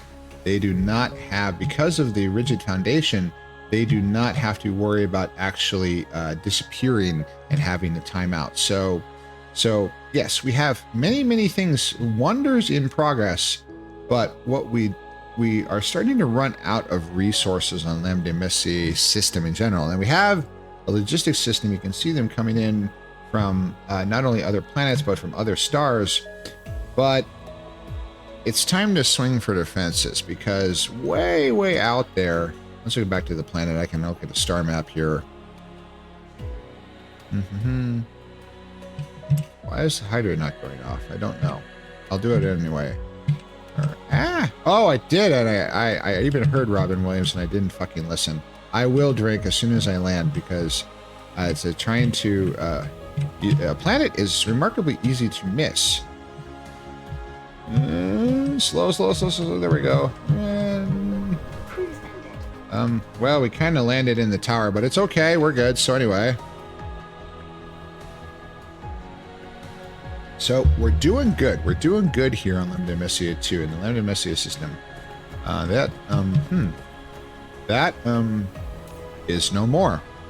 That is, so no chain delete. That mining machine is no longer necessary. This little bit, we turn off chain delete. There have been tears. There have been tears before. So this is, that one is gone. This one, oh, it says it's down, but this is just dead. There are no facilities within range of that. So now we get rid of this little vestigial appendix here. Turn away the chain delete. I should have done that before. So anyway, I can spend a lot of time doing this, but what we're going to do here is we're going to look at the star map, and we're going to zoom out a whole bunch. We're going to get to the planet. We're going to get to the point where the actual fabric of the universe shows up. And when we were doing our surveying at the end of last stream, more than a week ago, thank you, puppy. I've become dependent on you, my great Prim, love. you're such a good boy. Shit, that hits hard. Thank you, Cade. Thank you. Earth. Cade, you ended up playing your own. Thank you. Bark, how goes? It's going. It was rough because I had to. It got pretty tearful for a while because I felt like such a failure that I was going to stop going to all these cons and all this. And promises I made I will not be able to fulfill. I feel terrible, but everyone's supportive. What if I'm mine again? Yeah, it's randomized. It should be randomized. It's not in any way entailed to your name. So there's only 4. I only have you, Thule, Gentle, and Deggy. I want more, but for developers haven't gotten back to me yet. So way out here on DSRJ J1523 plus 34, a name that just rolls off the fucking tongue if there ever was one, is a black hole. It's a solid 32 light years away. At our current rate of travel, it takes 2 minutes and 37 seconds. If we go to this system, which is so the black hole information, is there like a description for the black hole? It's a black hole. It's a thing. So view it. It's just, it ain't there. It's a black hole. So anyway, Prim, if I have to board a flight, slap you your friendship, and scream into my lungs how we love you, I will. I'm trying to avoid it that being necessary. I mean, it was damn near come to that. I had partners of mine crying when I put myself in the hospital, so I don't want to do that again. So this is why I'm pulling back, and I really appreciate the love and the affection. This is the community I wanted to build. I wanted to build a space for furs to be safe, to be comfortable, to express the tough stuff. So many. And I understand you don't want to ruin the vibe. It's tough to talk about depression and things, and TOS gets in the way of talking about a lot of stuff, but I didn't care about that. I wanted to provide a space where if you're having a shit day and you got hurt, you can find some solace here. We can't fix anything. We're not counselors or anything, but you can find some commiseration and some solace here. And I get it for my own too. I didn't intend that, but that's what happened. Thank you all. I love you so much. Earth. Oh, Prim, it's going on a week of me quitting vaping. I'm so proud of you, Cade. Total cold turkey, no vape, no smokes, no nothing. That's amazing. I'm so happy. Thank you. That's congratulations, Cade. That's well done. Thank you. Thank you for doing that. Earth. So anyway. Gotta move my water bottle. I can't see the side of my screen. This sucker right here, DSRJ1523 plus 34-1, the Soul planet, nice frosty planet, way to fuck out there. This is a bit of a meaty little world here. It's got 52 million iron, 7 million copper, 20 million silicon, 67 million titanium. 13 million stone, about 1 million coal, but we're pretty much past coal. No oceans. 100%. Oh, that answers that question. So we don't have to worry about oceans and things getting in the way. 100% historical area. 130% wind. Wow. 89%. So black holes don't actually radiate energy, but they do have accretion disks around them that where the material moves at a significant fraction of the speed of light, so it glows. So we'll just hand wave that away. It still works. I mean, that's energy. Cold turkey. I had to get a tooth pulled so I can vape after, so I kicked off my journey. Cade, I'm so proud of you. That's great. Keep it up. Don't go back. You don't need that shit. You don't need to spend money on it. You don't need the effects that it has on your body, all of which are deleterious. Will you slip? Of course. I've slipped in various things I've done. Of course. I will never look down at you for that. When you do fall, get back up. Do it again. You'll find you'll need it less and less. It'll be hard. I know. But I'm so fucking proud of you. If there's anything I can do to support you, I will. I am not super familiar with addiction, but that's really the thing, is just fucking don't go back. Don't go back. Don't do it anymore. You don't need it. You're stronger than you know. And I am so proud of you. Thank you. Jesus Christ, thank you. Earth. Amount of money I spent was like $1,600 plus a year. That's the thing. Shit's expensive, especially because it's taxed to fuck because they have these sin taxes, which just makes it harder for those who are addicted. I can kind of understand, although it goes back to the sort of Judeo-Christian thing. It's like, well, if we make you do penance for your sins, you want to do it less. It's never really fucking worked. It just makes people hate themselves. So just, yeah, you don't need it. Use that money for something better. Be a good otter. And I'm so fucking proud of you. I'm so proud of you. Thank you. Thank you for doing that. Earth. I will hug you to death along with every single follower you have. Oh my, K9. Earth. I will hug you to death along with every single follower you have, and we will then proceed to chant "We love you" until you are no longer. Goodness gracious, love. Thank you. Thank you. It's. I wish I had had this in 2019. I wish I had had this. I needed this then. When I saw nothing but darkness before me. And I thought I'd have all those years that I did not want. I'm glad whatever it is that got through there to the point where, oh, hello, got me so I could get to all of you. Thank you. Jeez. Earth. Two logistics bot, 10 logistics drone, and 200 vessel. Yay! More stuff. Excellent. This is good. Research and upgrades are still in process. So this flipping planet is meaty. 29 million fire ice. That's unbelievable. It's not. We're mining fire ice at unlimited resources from gas giants. Kimberlite, which is diamonds, 50 million. Fuck, this is a gold mine. And the ultimate gradient crystals, 30 million, and unipolar magnets, which are held in 2 systems in the entire sector.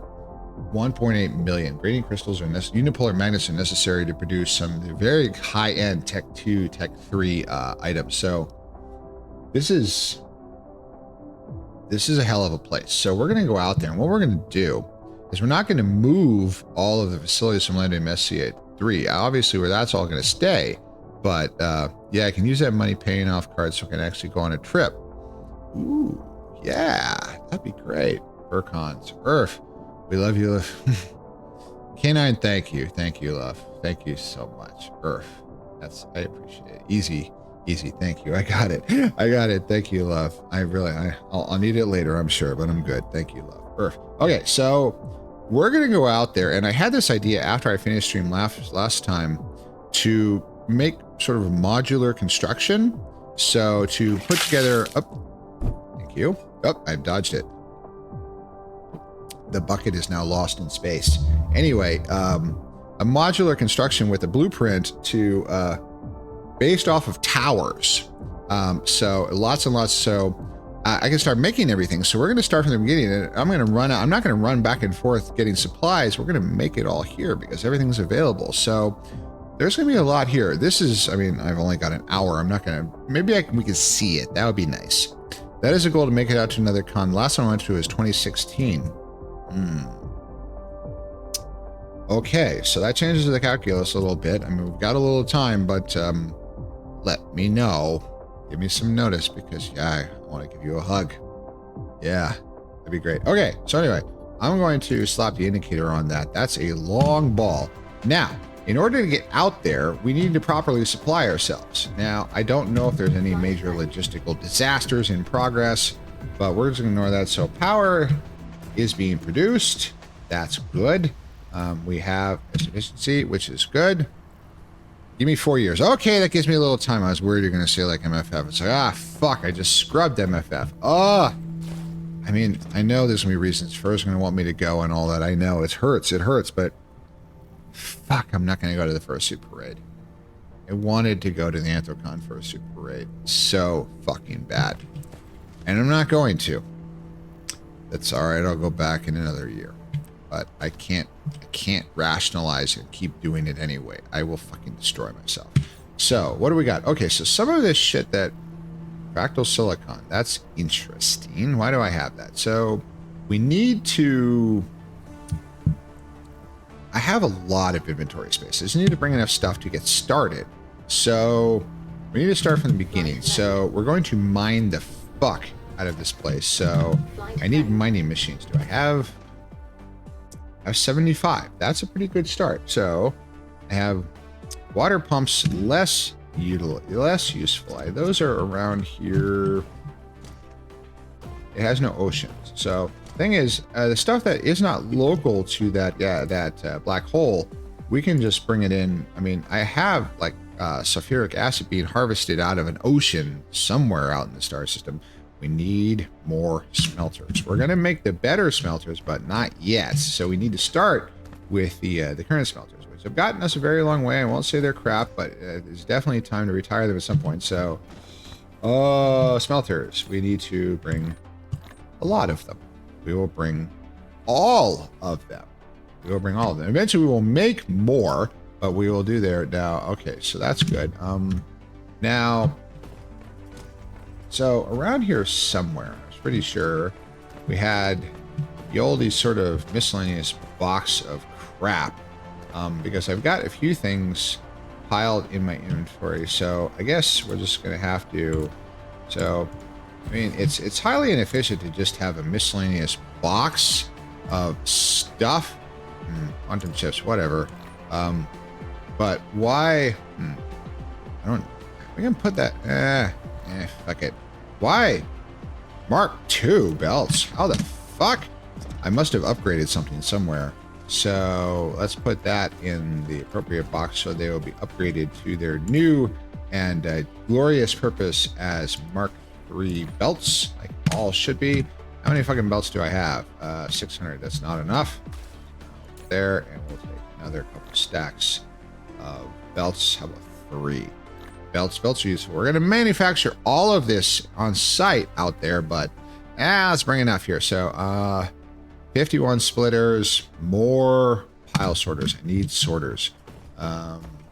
So these are Mark IIIs. Where the fuck are the pile sorters though?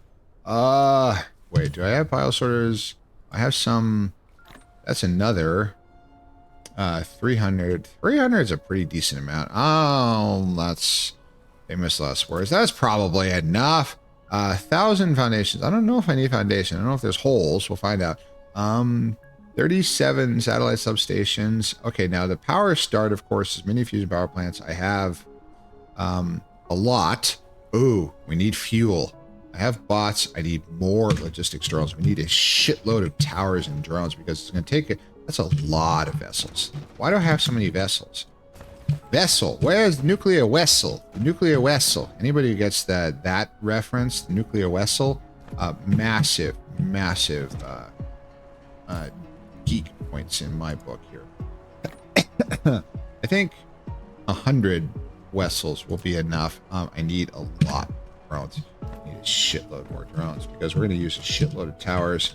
There they are. There's the drones. So we're going to take like another, because the towers each take 50. So we're going to take like 3 stacks of drones. Now towers, I need towers. I have planetary, I have 11. Fuck that. I need like double that. So let's see here. So where are the towers being made? Where? This is the receptacle of, this is making engines. This is towers. That's excellent. More towers. So that's towers. There's a whole lot of not being, okay, it's bringing more. Oh, hello. Thank you. That's more towers. That's a lot of towers. I've got, that's probably too many towers. That's let's not have that many towers. I've got 145 interplanetary stations. Why do I have science things? I don't need science things. We're not going to be doing any research out there. Storage facility. There we go. Science station. So take our science stations. The Lambda Labs, as it calls. Miniature particle colliders. Good. Oh, rocket launching sites. We're not launching rockets out there. I'm not going to build a Dyson sphere around the black hole yet. Maybe later. So we don't need guns. We don't need rocket launchers. We don't need array receivers because we're not we're going to run everything off of remote power from deuterium. We get deuterium. We have deuterium being sourced from multiple gas giants elsewhere, so we can just fly it in. So where particle broadbands. There's the pile sorters. How many do I fucking have? I need take another couple stacks. Never have too many fucking sorters. I needed to get rid of something. Oh, the vertical launching silos. Where the fuck? There they are. Yeah, so I don't need all those vertical launching silos. That's fine. Bots, splitters. 50 splitters is probably enough. We can make more of that. Logistics, little distributors, boxes. We're gonna make more boxes. We're gonna make more boxes. Pilers, yes. Sprayers. Well, we might manufacture. What do you call it? The proliferator. I don't think. Well, I guess proliferator does to some effect, but anyway. Tanks. Deuterium. Lots of deuterium in order to get the thing started, and then we will import it. So the deuterium fuel cells, the manufacturing for the deuterium fuel cells, the deuterium fuel cell workers. Where the fuck did it go? There's a deuterium fuel cell work around here. It works. There it is. There it is. So this is. So there's no deuterium. We have product overflow. No, there's too much deuterium. We have, what is this? This is, no, that is, we have product overflow. We have too much deuterium. This is fine. Oh, it's going to the tower. That's a fair dab of deuterium. So that is a lot. That's too many. That goes in there. That's still a lot. That's a shitload. That's a lot. So that's too many, but it's a start. That's fine. That's a lot of fucking deuterium. But we are good. Now how are we on warpers? I've got 16. I would like a few more. I'm gonna slap another unit of deuterium cells in there. That is a lot of fucking deuterium. That is fine. We'll be okay. I have a lot of inventory. I have ray receivers, kind of useless. Visual protocol gliders, kind of useless, but yeah, I'm probably gonna need them. 37. I need more satellite substations. The satellite substations are fucking awesome because instead of using shitloads of towers, I just need one, probably for the entire modular works. So now, where the fuck would a satellite substation be? That is a good question. And it's all towards the equator here. Guns, proliferator sprayers, pile sorters. Well, there is a satellite substation. Where's the manufacturing of the said set? Maybe it's over here? No, this is charging up. This is charging batteries used for towers. Where are the friggin' satellite substations being made? That is a good question. Is it over? Did I shove it in the middle here? Shoved it in. Ah, yes, I did. Okay, there we go. So we'll take all of those. All right, that's good. Okay, I think warpers. I need more warpers. Logistics. Warper. I was a warper. Where would I be? There it is. Distributor, interplanetary logistics. Here on London SA3. Interstellar station, demand. Where's the fucking supply? There's the supply. This is the warper works. So where is that? That is, oh, it's right here. That's very convenient. So where, God in heaven. Where is that again? Yeah. I have too much friggin' inventory. Supply. Ah, it's north there. Ah, that's the warper works. Yes. Here in fractionation. Yes. Yes. We are not producing warpers because we have no graviton lenses. We have no. Why do we, oh, here we go. We have no graviton lenses because we have no strange matter. Why do we have no strange? We have a lot of warpers. Need to many fewer. 149 is enough. It's a lot. So why are we not producing more warpers? Why are we not producing more warpers? That's a lot of warpers. I don't need to take all those warpers with me. I can actually take quite a few of them. Just dump them back in here. Space warper. Dump them in there. There we go. So 100 is enough. That's fine. Now why are we not producing strange matter? Well, we're not producing strange matter because we probably don't have enough. Oh boy, here it goes. I'm never going to get to the fucking planet again. We're not producing strange matter because probably stuff for the strange matter works. So we're not producing that for the yeah, these miniature vertical gliders are running. Flight mode. Probably just need a lot more. Mineral depleted. No, I'm not going to fix that problem. Where the fuck? I lost it already again. So strange matter works. Oh, right there. Okay, right there. Flight mode. Ah, there's the miniature particle gliders. So the miniature particle gliders are going just slow. So so they're not going because it's lack of particle container.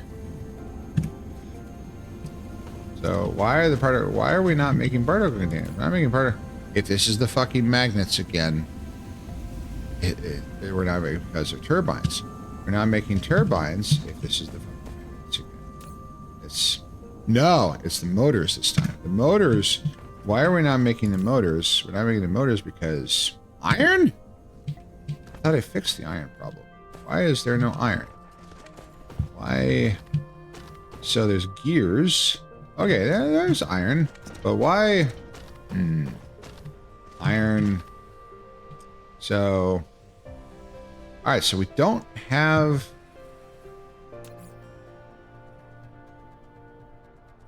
I should just ignore this.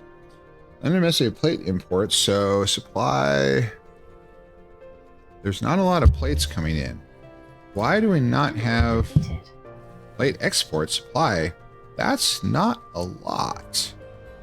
Intraplanetary supply, 1,000 demand plate export is 1,200. So Mineral depleted. why? Well, there's supply, demand, plate demand. Strange matter works. Man, it's coming in. It's just not enough.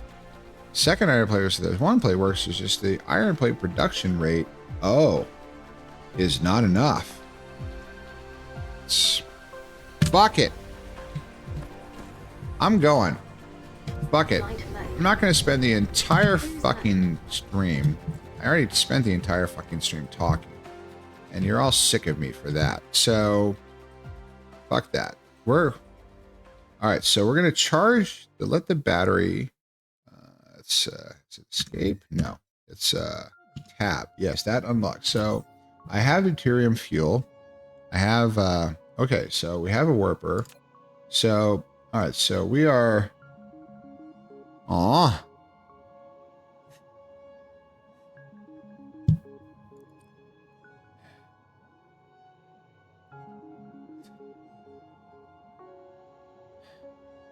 thank you, Sparky.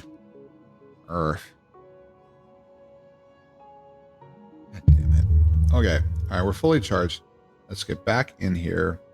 All right, so... And we'll tab so we focus. Okay. All right, so... We have 31 light years to go. 31 light years. Let's do this. Warp engine activated. Now, as we get clear of the gravity well, now will the speed increase? Can I increase the speed? No, 0.25 light years per second. So this is Mineral depleted. this is the long ball. We are going a long way. Aster, all these systems, 23 light years. I don't think I'm going to make the whole way. Maybe. It's 31. We have 22 to go, and I burned half the tank. So, no. We're not going to make it all the way. But we're doing pretty good. Maybe get down to like 10 light years before I have to drop out of warp. This is a long way. 16. I mean, it's lasting. It's... Uh-oh, we're running out of energy here. God, this is a long way. Yeah, we're gonna run out of gas. We're gonna run out of energy. Sorry, we're gonna burn it empty. And boom. Engine deactivated. And that's it. So, we are really, really... So, people talking about being 1,000 miles from anywhere. Our nearest star system is at least 10 light years. We are...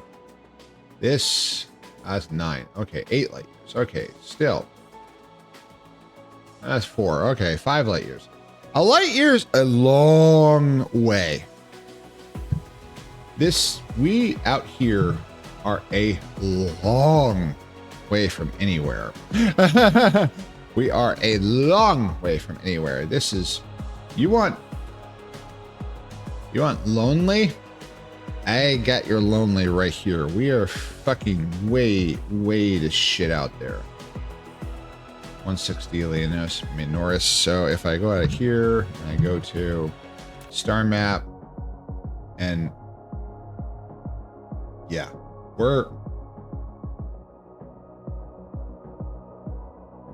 so the nearest is, all right, 4 light years. That's 4 light years is a long fucking way, but we made it about 2/3 of the reach. So we're doing pretty good. We're doing pretty good, but that's a long ball. And the problem is we have the highest technology we're going to have without a universe science thing. So, although I wonder if antimatter fuel cells charge faster. These nuts in your mouth.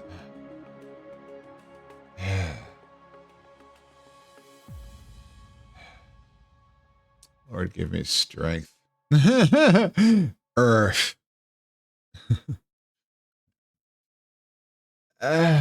Anyway, moving along. Bunch of furries. Earth. Love you all. Are they musk? Oh, wow. Hello.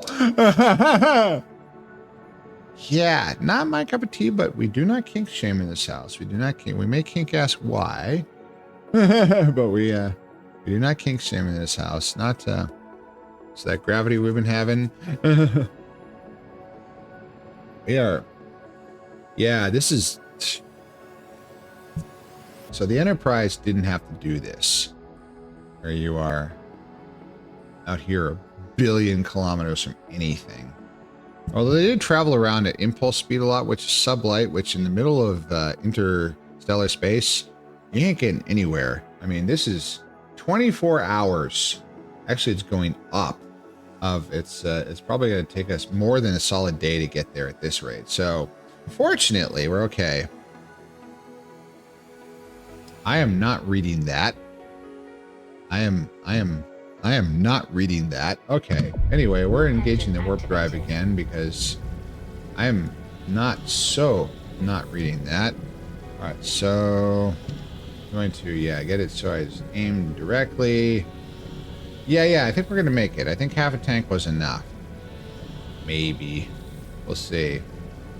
I may regret my decisions.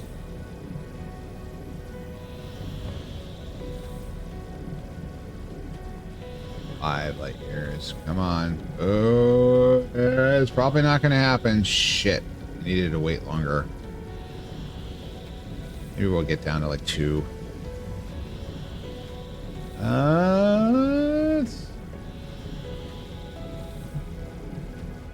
Deactivated. 1 light year. 1 light year. That's no problem. No problem. A simple light year. That's fine. But we are way the fuck out here. We're at the edge of the cluster. This is way the fuck out there. I am so not reading these things. So yeah, we are pretty fucking out here. Out here at the very end. About as far away as you can get from London Messier. And the longest ball, 56 light years. That's a long way.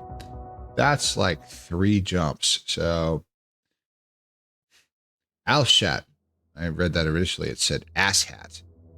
Prim, don't fly too close to that black hole. But I am the black hole. Wouldn't it recognize its kind? I mean, nothing bad could happen, right? From putting my robot into. Now I won't kind of want to fly through the black hole. I didn't fly through the star. I'm not going to do that. All right, so I need to gain a little more. So the problem is we get a decent amount of megajoules of energy out of the reactor pretty fast, but I have such a big tank that it takes a long time to fill it up now. So we're okay. It's just it's 2 hours and 15 minutes to get there. It's a bit of a ways. So bias, I don't know what bias means. Yaw and pitch are very close, or I don't know what bias stands for. I don't know. So I kind of want to see what the black hole looks like. I'm not going to fly in the black hole. Don't worry. I am the black hole, but well, I have a black hole. Anyway, moving on. Earth. Oh shit. Hecky. So snooze. There we go. Push that off for a little bit here. I can't. Yeah, it's just about time. So it's gonna put us about 9:30. So Zengaf. Hi Prim, how's the FurryCon? Oh Lord. Huh. So good. Exhausting. There's. I spent the first 2 hours of stream recapping FWA. So there was a lot. It was a lot. But I'm absolutely glad I went. But I'm gonna have to start pulling back a little on. I'm not going to be going to as many. I was anticipating going to 8 this year. That's going to drop down to 4. I've gone to 2 already. Virality will be next, which is virtual at the end of June, I believe. And then there will be another FurryCon towards the end of September in Ontario, California. That's the next physical con. The big ones like AC and MFF, I will not be attending. I am sorry. All right, so let's lock. And all right, one light here. We can do this. So I burn a warper, but I have a lot of warpers. I have 100 of them. I'm fine. So we got to get the warp tunnel right down there. Okay. All right, there is the black hole. All right, where's that planet? There it is. And drop. Engine deactivated. Wow. Oh, wow. Wow.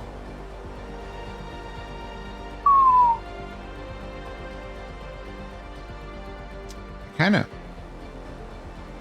want to fly through it, but no, I'll be a good boy. I won't go to the black hole. Okay, so let's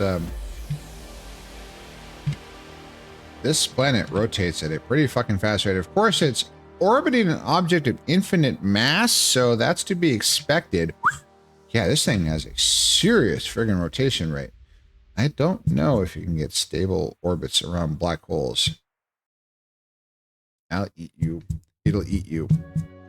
My brother, I'll eat you. That's a different thing. It'll eat you. Probably. All right. Slow. Here we go. All right. Cruise ended. Touchdown. Welcome to the end of the universe. Wow, look at that. It has an atmosphere. How, I don't know. Well, I guess it's outgassing of whatever it's made of. This is a desolate fucking place. This is way... Look at these veins. 9 million in one vein? The density here. 350,000 in one single crystal? Mother of God. 440? 453? Jesus Christ, the ones back home are like 50,000. It's a dirty snowball. So there is some change in, so here's a question. So can I, and the answer is yes. There's absolutely no problem. It's a cue ball. I can build anything, anywhere. We're here. We made it. It's got a few rock formations, but these are interesting rocks. They're kind of bluish. What's in there? Stone, not much. Did you ever read the Asimov Foundation series? A discussion of what the opposite end of the galaxy would mean. I read the first book in the Foundation series, I believe. Yeah. I have not read any of the others. I really should. Asimov, of course, is the great granddaddy of sci-fi. I really should. Ooh, grading crystal veins. One of the rarest resources in the entire universe. And that's a shitload. That is a serious fuck ton. This is so around here somewhere is unipolar magnets. Kimberlites. What the fuck does a kimberlite vein look like? Okay, let's Flight mode. So kimberlite. A lot. Okay, we're gonna have this ad. And then we will be right back. Last ad of the stream. Earth. Everybody chill. We'll be right back. Let me get the music going for you. And whoops, I clicked the wrong thing. And we'll be right back. Everybody chill. Earth.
All right. So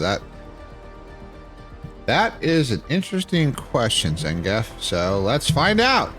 Big giant rock. Upgrade complete.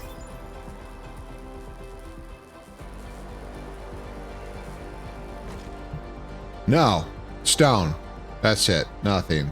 So we get more logistics capacity. So kimberlite is utilized. It can be, I think, smelted just straight into diamonds. So of course, kimberlite is, God, the music out here. And then out there somewhere is, of course, the scariest object in the universe for a star. This thing rotates fast. Jesus, that day-night cycle is just snaps. So it's a black hole. So only stone. Yeah, still, stone's is useful. There's big stone veins, so stone, rock, and stone. There will be rock somewhere. Kimberlite. Where? Fire ice. What does a fire ice vein look like? We're not going to make a lot of progress today. We've only got a half hour, but we're out here. We're going to try to we're going to try to develop a blueprint fire ice. It must be really cold here. It's ice balls orbiting a black fucking, holy shit. Yeah. This thing rotates fast and it orbits quick too. Look at that. That is the trippiest fucking sky I have ever seen. Holy shit. So where the fuck are the unipolar magnets? Silicon, titanium. That's a big open space. The unipolar magnets, there they are. That is most of the unipolar magnets in the universe. It's over here somewhere. Take this away.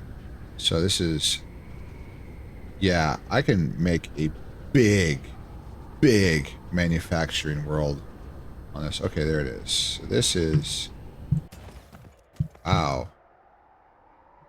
Okay. That's an interesting little, oh, it's floating. That's, okay then. That's,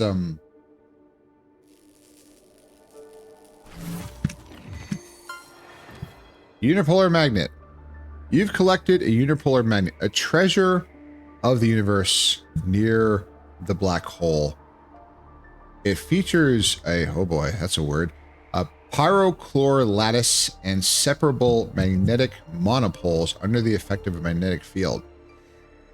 I do not know what that word means. I do not know if they made it up. So, yeah, so in our universe, there is no such thing as a unipolar magnet because magnetic fields have a north and a south. That's an interesting little thing right there. So that's going to be useful. We're going to mine the shit out of that. So, fuck it. Let's start there. Why not? Okay, so mining machine that maybe at some point was mining an iron vein back home is now mining the, oh, it sounds like something from an anime. It's now mining the most rare resource known in the universe. We're going to mine the shit out of these things.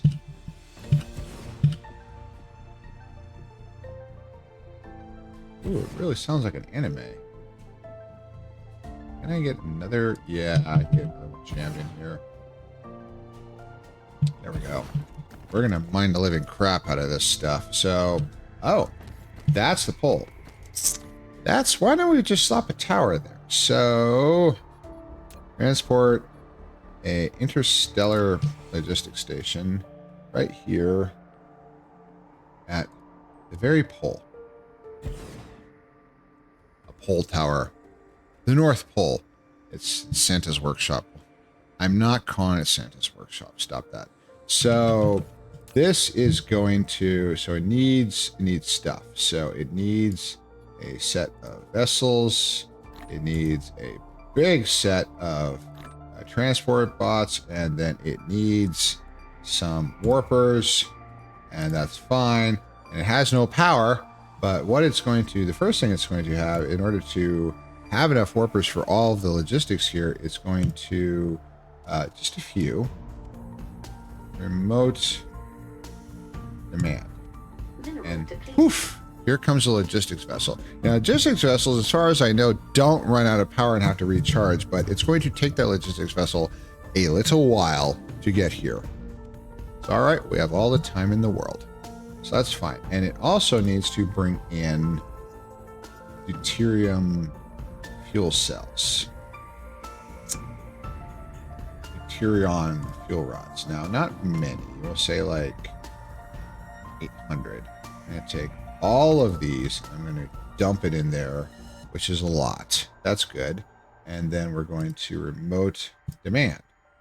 Now we have more deuterium fuel rods, which will come in. I freed up a shitload of inventory. And now it is time to power this mass assemblage. So we'll find a nice open space grazing crystal. So pretty much this is going to be the entire, at least to start, planetary power station. So power. So mini fusion power plants. Get it around here far enough away that it, now we're going to run into the stupid tropic line problem. Actually, that works pretty well.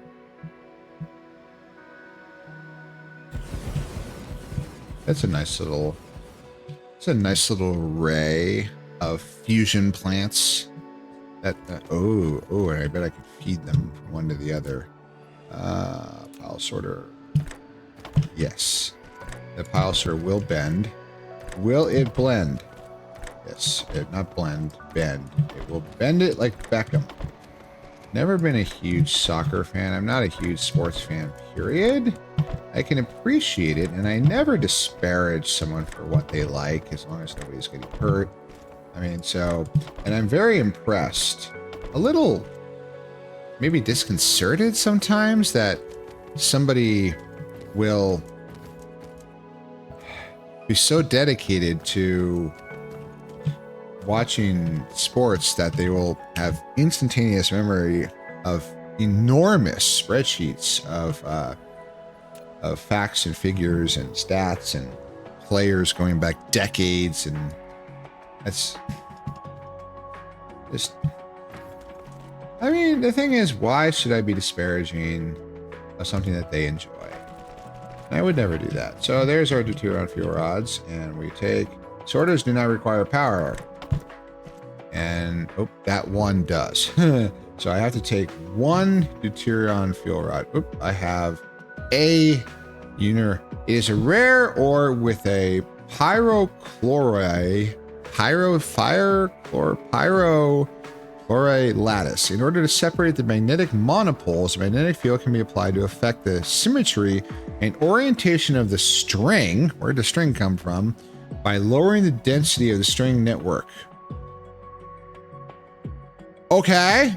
Okay. So I'm going to take one deuterium fuel rod and I'm going to dump it into, and this will start the whole chain reaction where all of these reactors come to life and feed themselves with deuterium fuel rods, and now forevermore we are now good to go on power.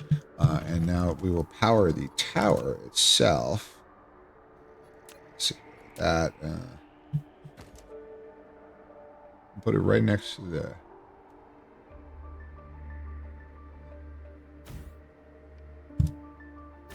Boom. Now the tower, it is charging. It'll take a little while, but it is charging. And now this wild assemblage. I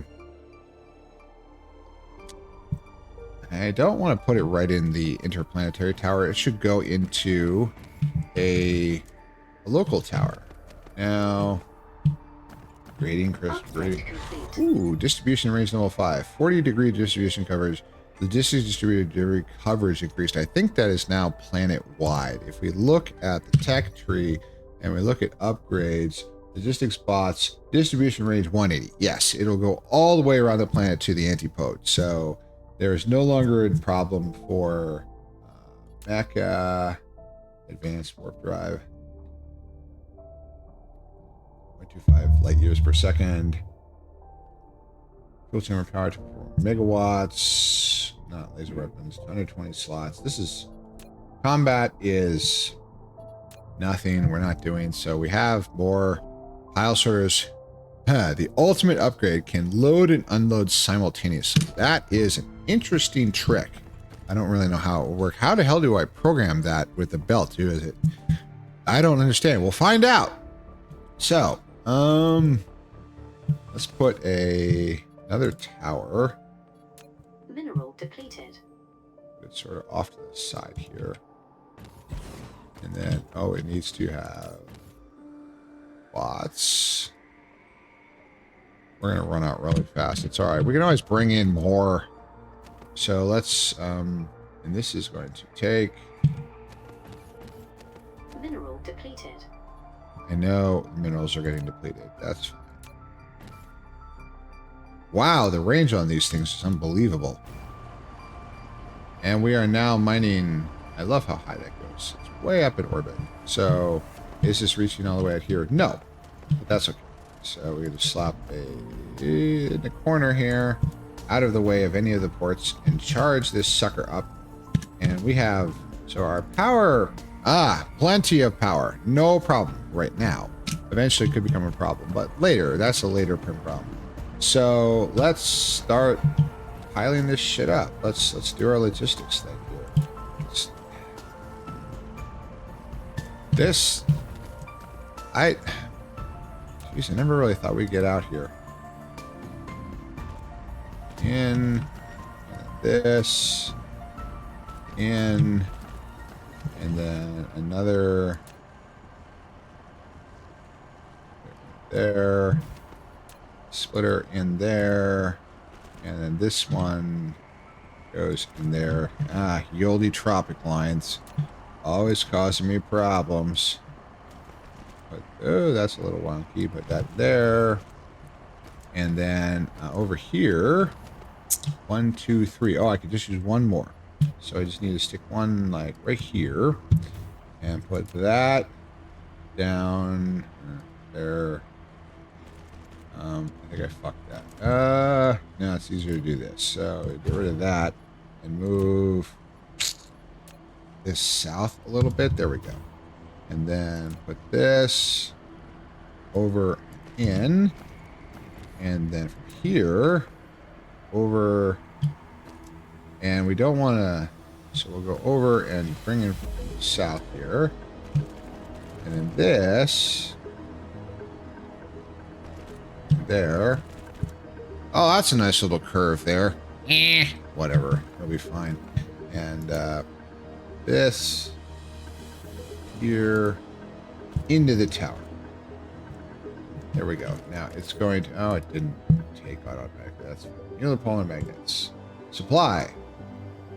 Congratulations. We now are mining shed loads of unipolar magnets. That's, I can't believe we got to this point. This is incredible.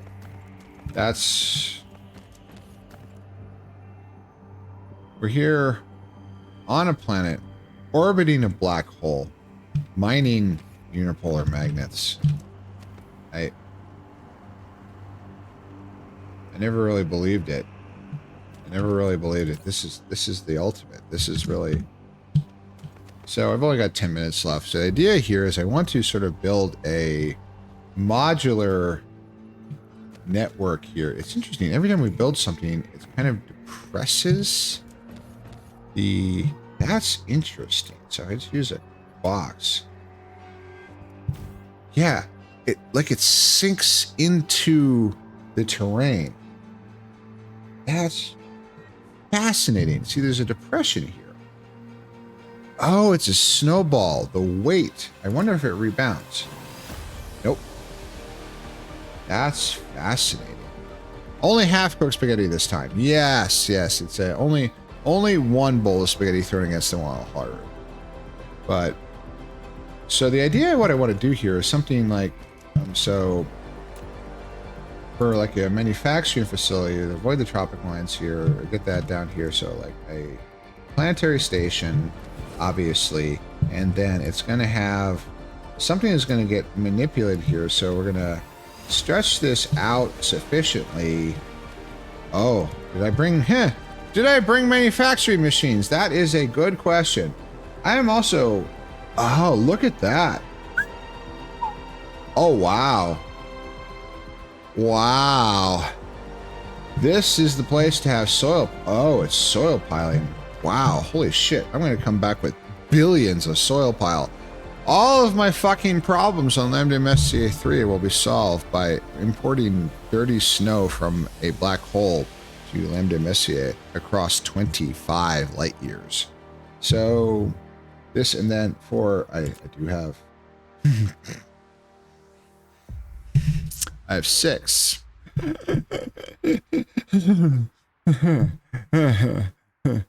Whoops.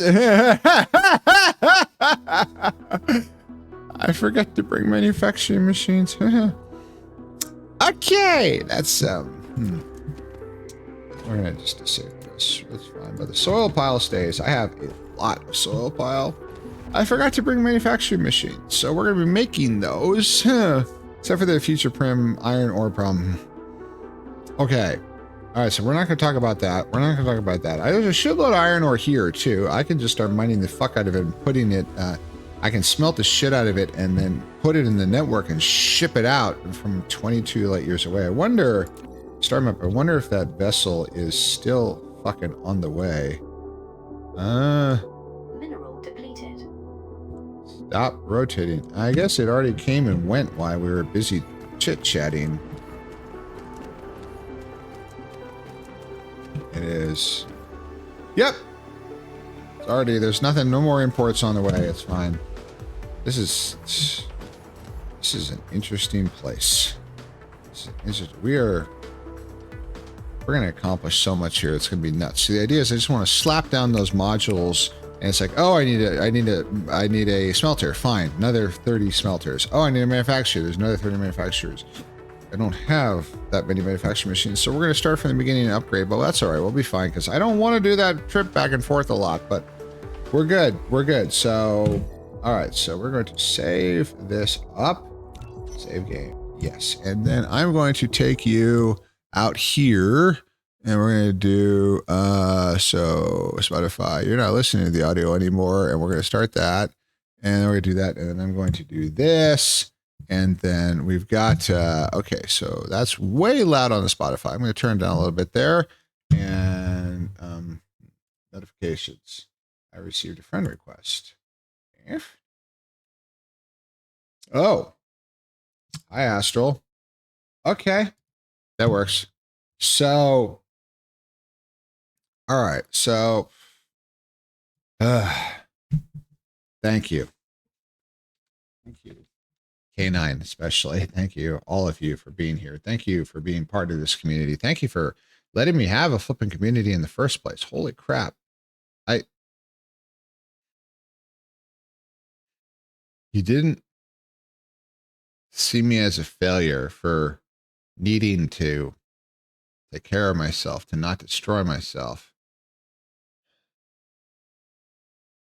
You love me for it.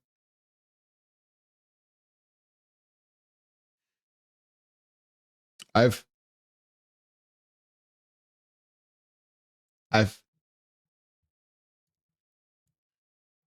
never dreamed I would have anything like this. Thank you. I'm at least somewhat known in 2 major furry communities, streamers and DJs. I mean, I'll never be in the artist community. I can't fucking draw to save my life, but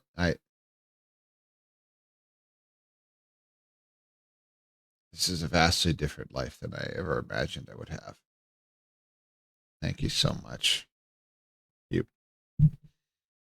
I owe you my life. Earth. Thank you for stream, Prim. We love you. Get some good rest. Yes, I'm tired. I will be I want to get back in the routine. So tomorrow I'm going to get up. I don't have a run. My coach has been very understanding. Oh, there's another thing I learned. Running during FurCons, impossible. I said the word con, I didn't say what kind, but I brought my run stuff to FWA, which is a total and complete waste of space. So I've learned that lesson. No more runs attempted during FurCons at all. I did run last year's FurCon, FWA, but I wasn't nearly as sociable. So I was super fucking overloaded this con, and it's just not happening. And destroying myself doing a 10-mile run, well, no. That's never going to happen. I can tolerate that. Now that I am back, I will get back on the schedule. I will stretch tomorrow. I have a swim, which is a nice little break, 700 meters. Not that hard for me. I do want to get back into lifting because it's a Wednesday. I want to do that 3 times a week. I want to run 6 times a week. I want to intersperse it with swims. I want to buy a bike. Finally, I need money. I need to stop spending it like water. I have other things to spend it on. Fuck. I want to be good for all of you. And I want to go to cons. I want to be a good wolf. I want to have a lot of fun. I want to be a party favorite. I want to show you a finisher's medal from a full Iron Man. That is fucking impossible. I want to do it anyway. I want to do that. I want to show you fursuit pics with this harness on. I want to visit furs and bring it with me. I'm going to do that. I want to someday, some con. I'm scared to say this. I want to have my own meetup. I want there to be so many furs that know me, that are in my community, that at least know of me, that Merle had his informal Twitch meetup. There was a Rocket meetup. There were Loprov had a meetup. I suggested it to him, actually. I want to have my own.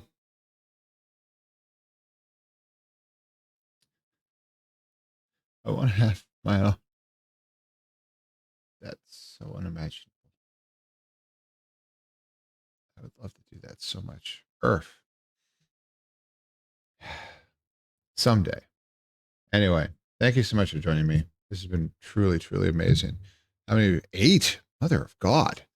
Wow. Thank you. I'm stunned. Jeez Louise. Thank you so much. Okay.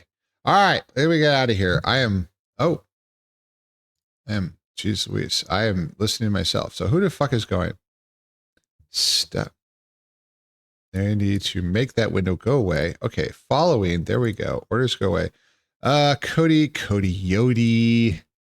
Back from FWA. And it's almost my birthday. Aw. I like hanging with Cody Yodi. Kofu. I've rated Kofu a few times. Fuck it. We can do it in the dog. I saw Cody a lot. Raid Cody. We're gonna rush tomorrow's day 9 of 11 work stretch. Fucking hell, Cade. These work stretches are brutal. Good God. Cody's ending. Hecky. Damn it. Okay. Thank you for telling me. Let's hit other one. Coyote, who I also saw. All right. So thank you. So we'll go say hi to the other Cody, the one whose fursuit head was snuggling with mine very, very intimately. It's a huge pleasure. Thank you. 9. Mother of God. Holy moly. That's, jeez Louise. I keep saying that it'll never happen. I'll never be like my heroes and be a partner, but geez, if I keep doing this, maybe I will. Holy shit. Thank you. Thank you so much. I love to see you all the time. Oh, fucking announcements. Yes, there will be a stream on Thursday. There will just be a normal stream. Maybe I'll just schedule one again. That'd be a nice little change and all. And instead of leaping right into the heavy planetary stuff, I will do some more schedule one. We'll distribute some more pharmaceuticals. And this weekend, I would like to actually do the meetups weekly. So this weekend on Saturday, unless there's something on the calendar that I haven't been fucking paying attention to, I was supposed to be on a con, so they really shouldn't know. It's fucking completely empty because it's supposed to be in Canada, so it'll be easy. So we'll have a VR chat meetup at the usual time. I'll make an event tomorrow, and we'll have a movie night and watch Porco Rosso. I love you all. Be good to yourselves and each other. Thank you so much for being here. I love you so much. Thank you. Earth, everybody be wonderful. Earth!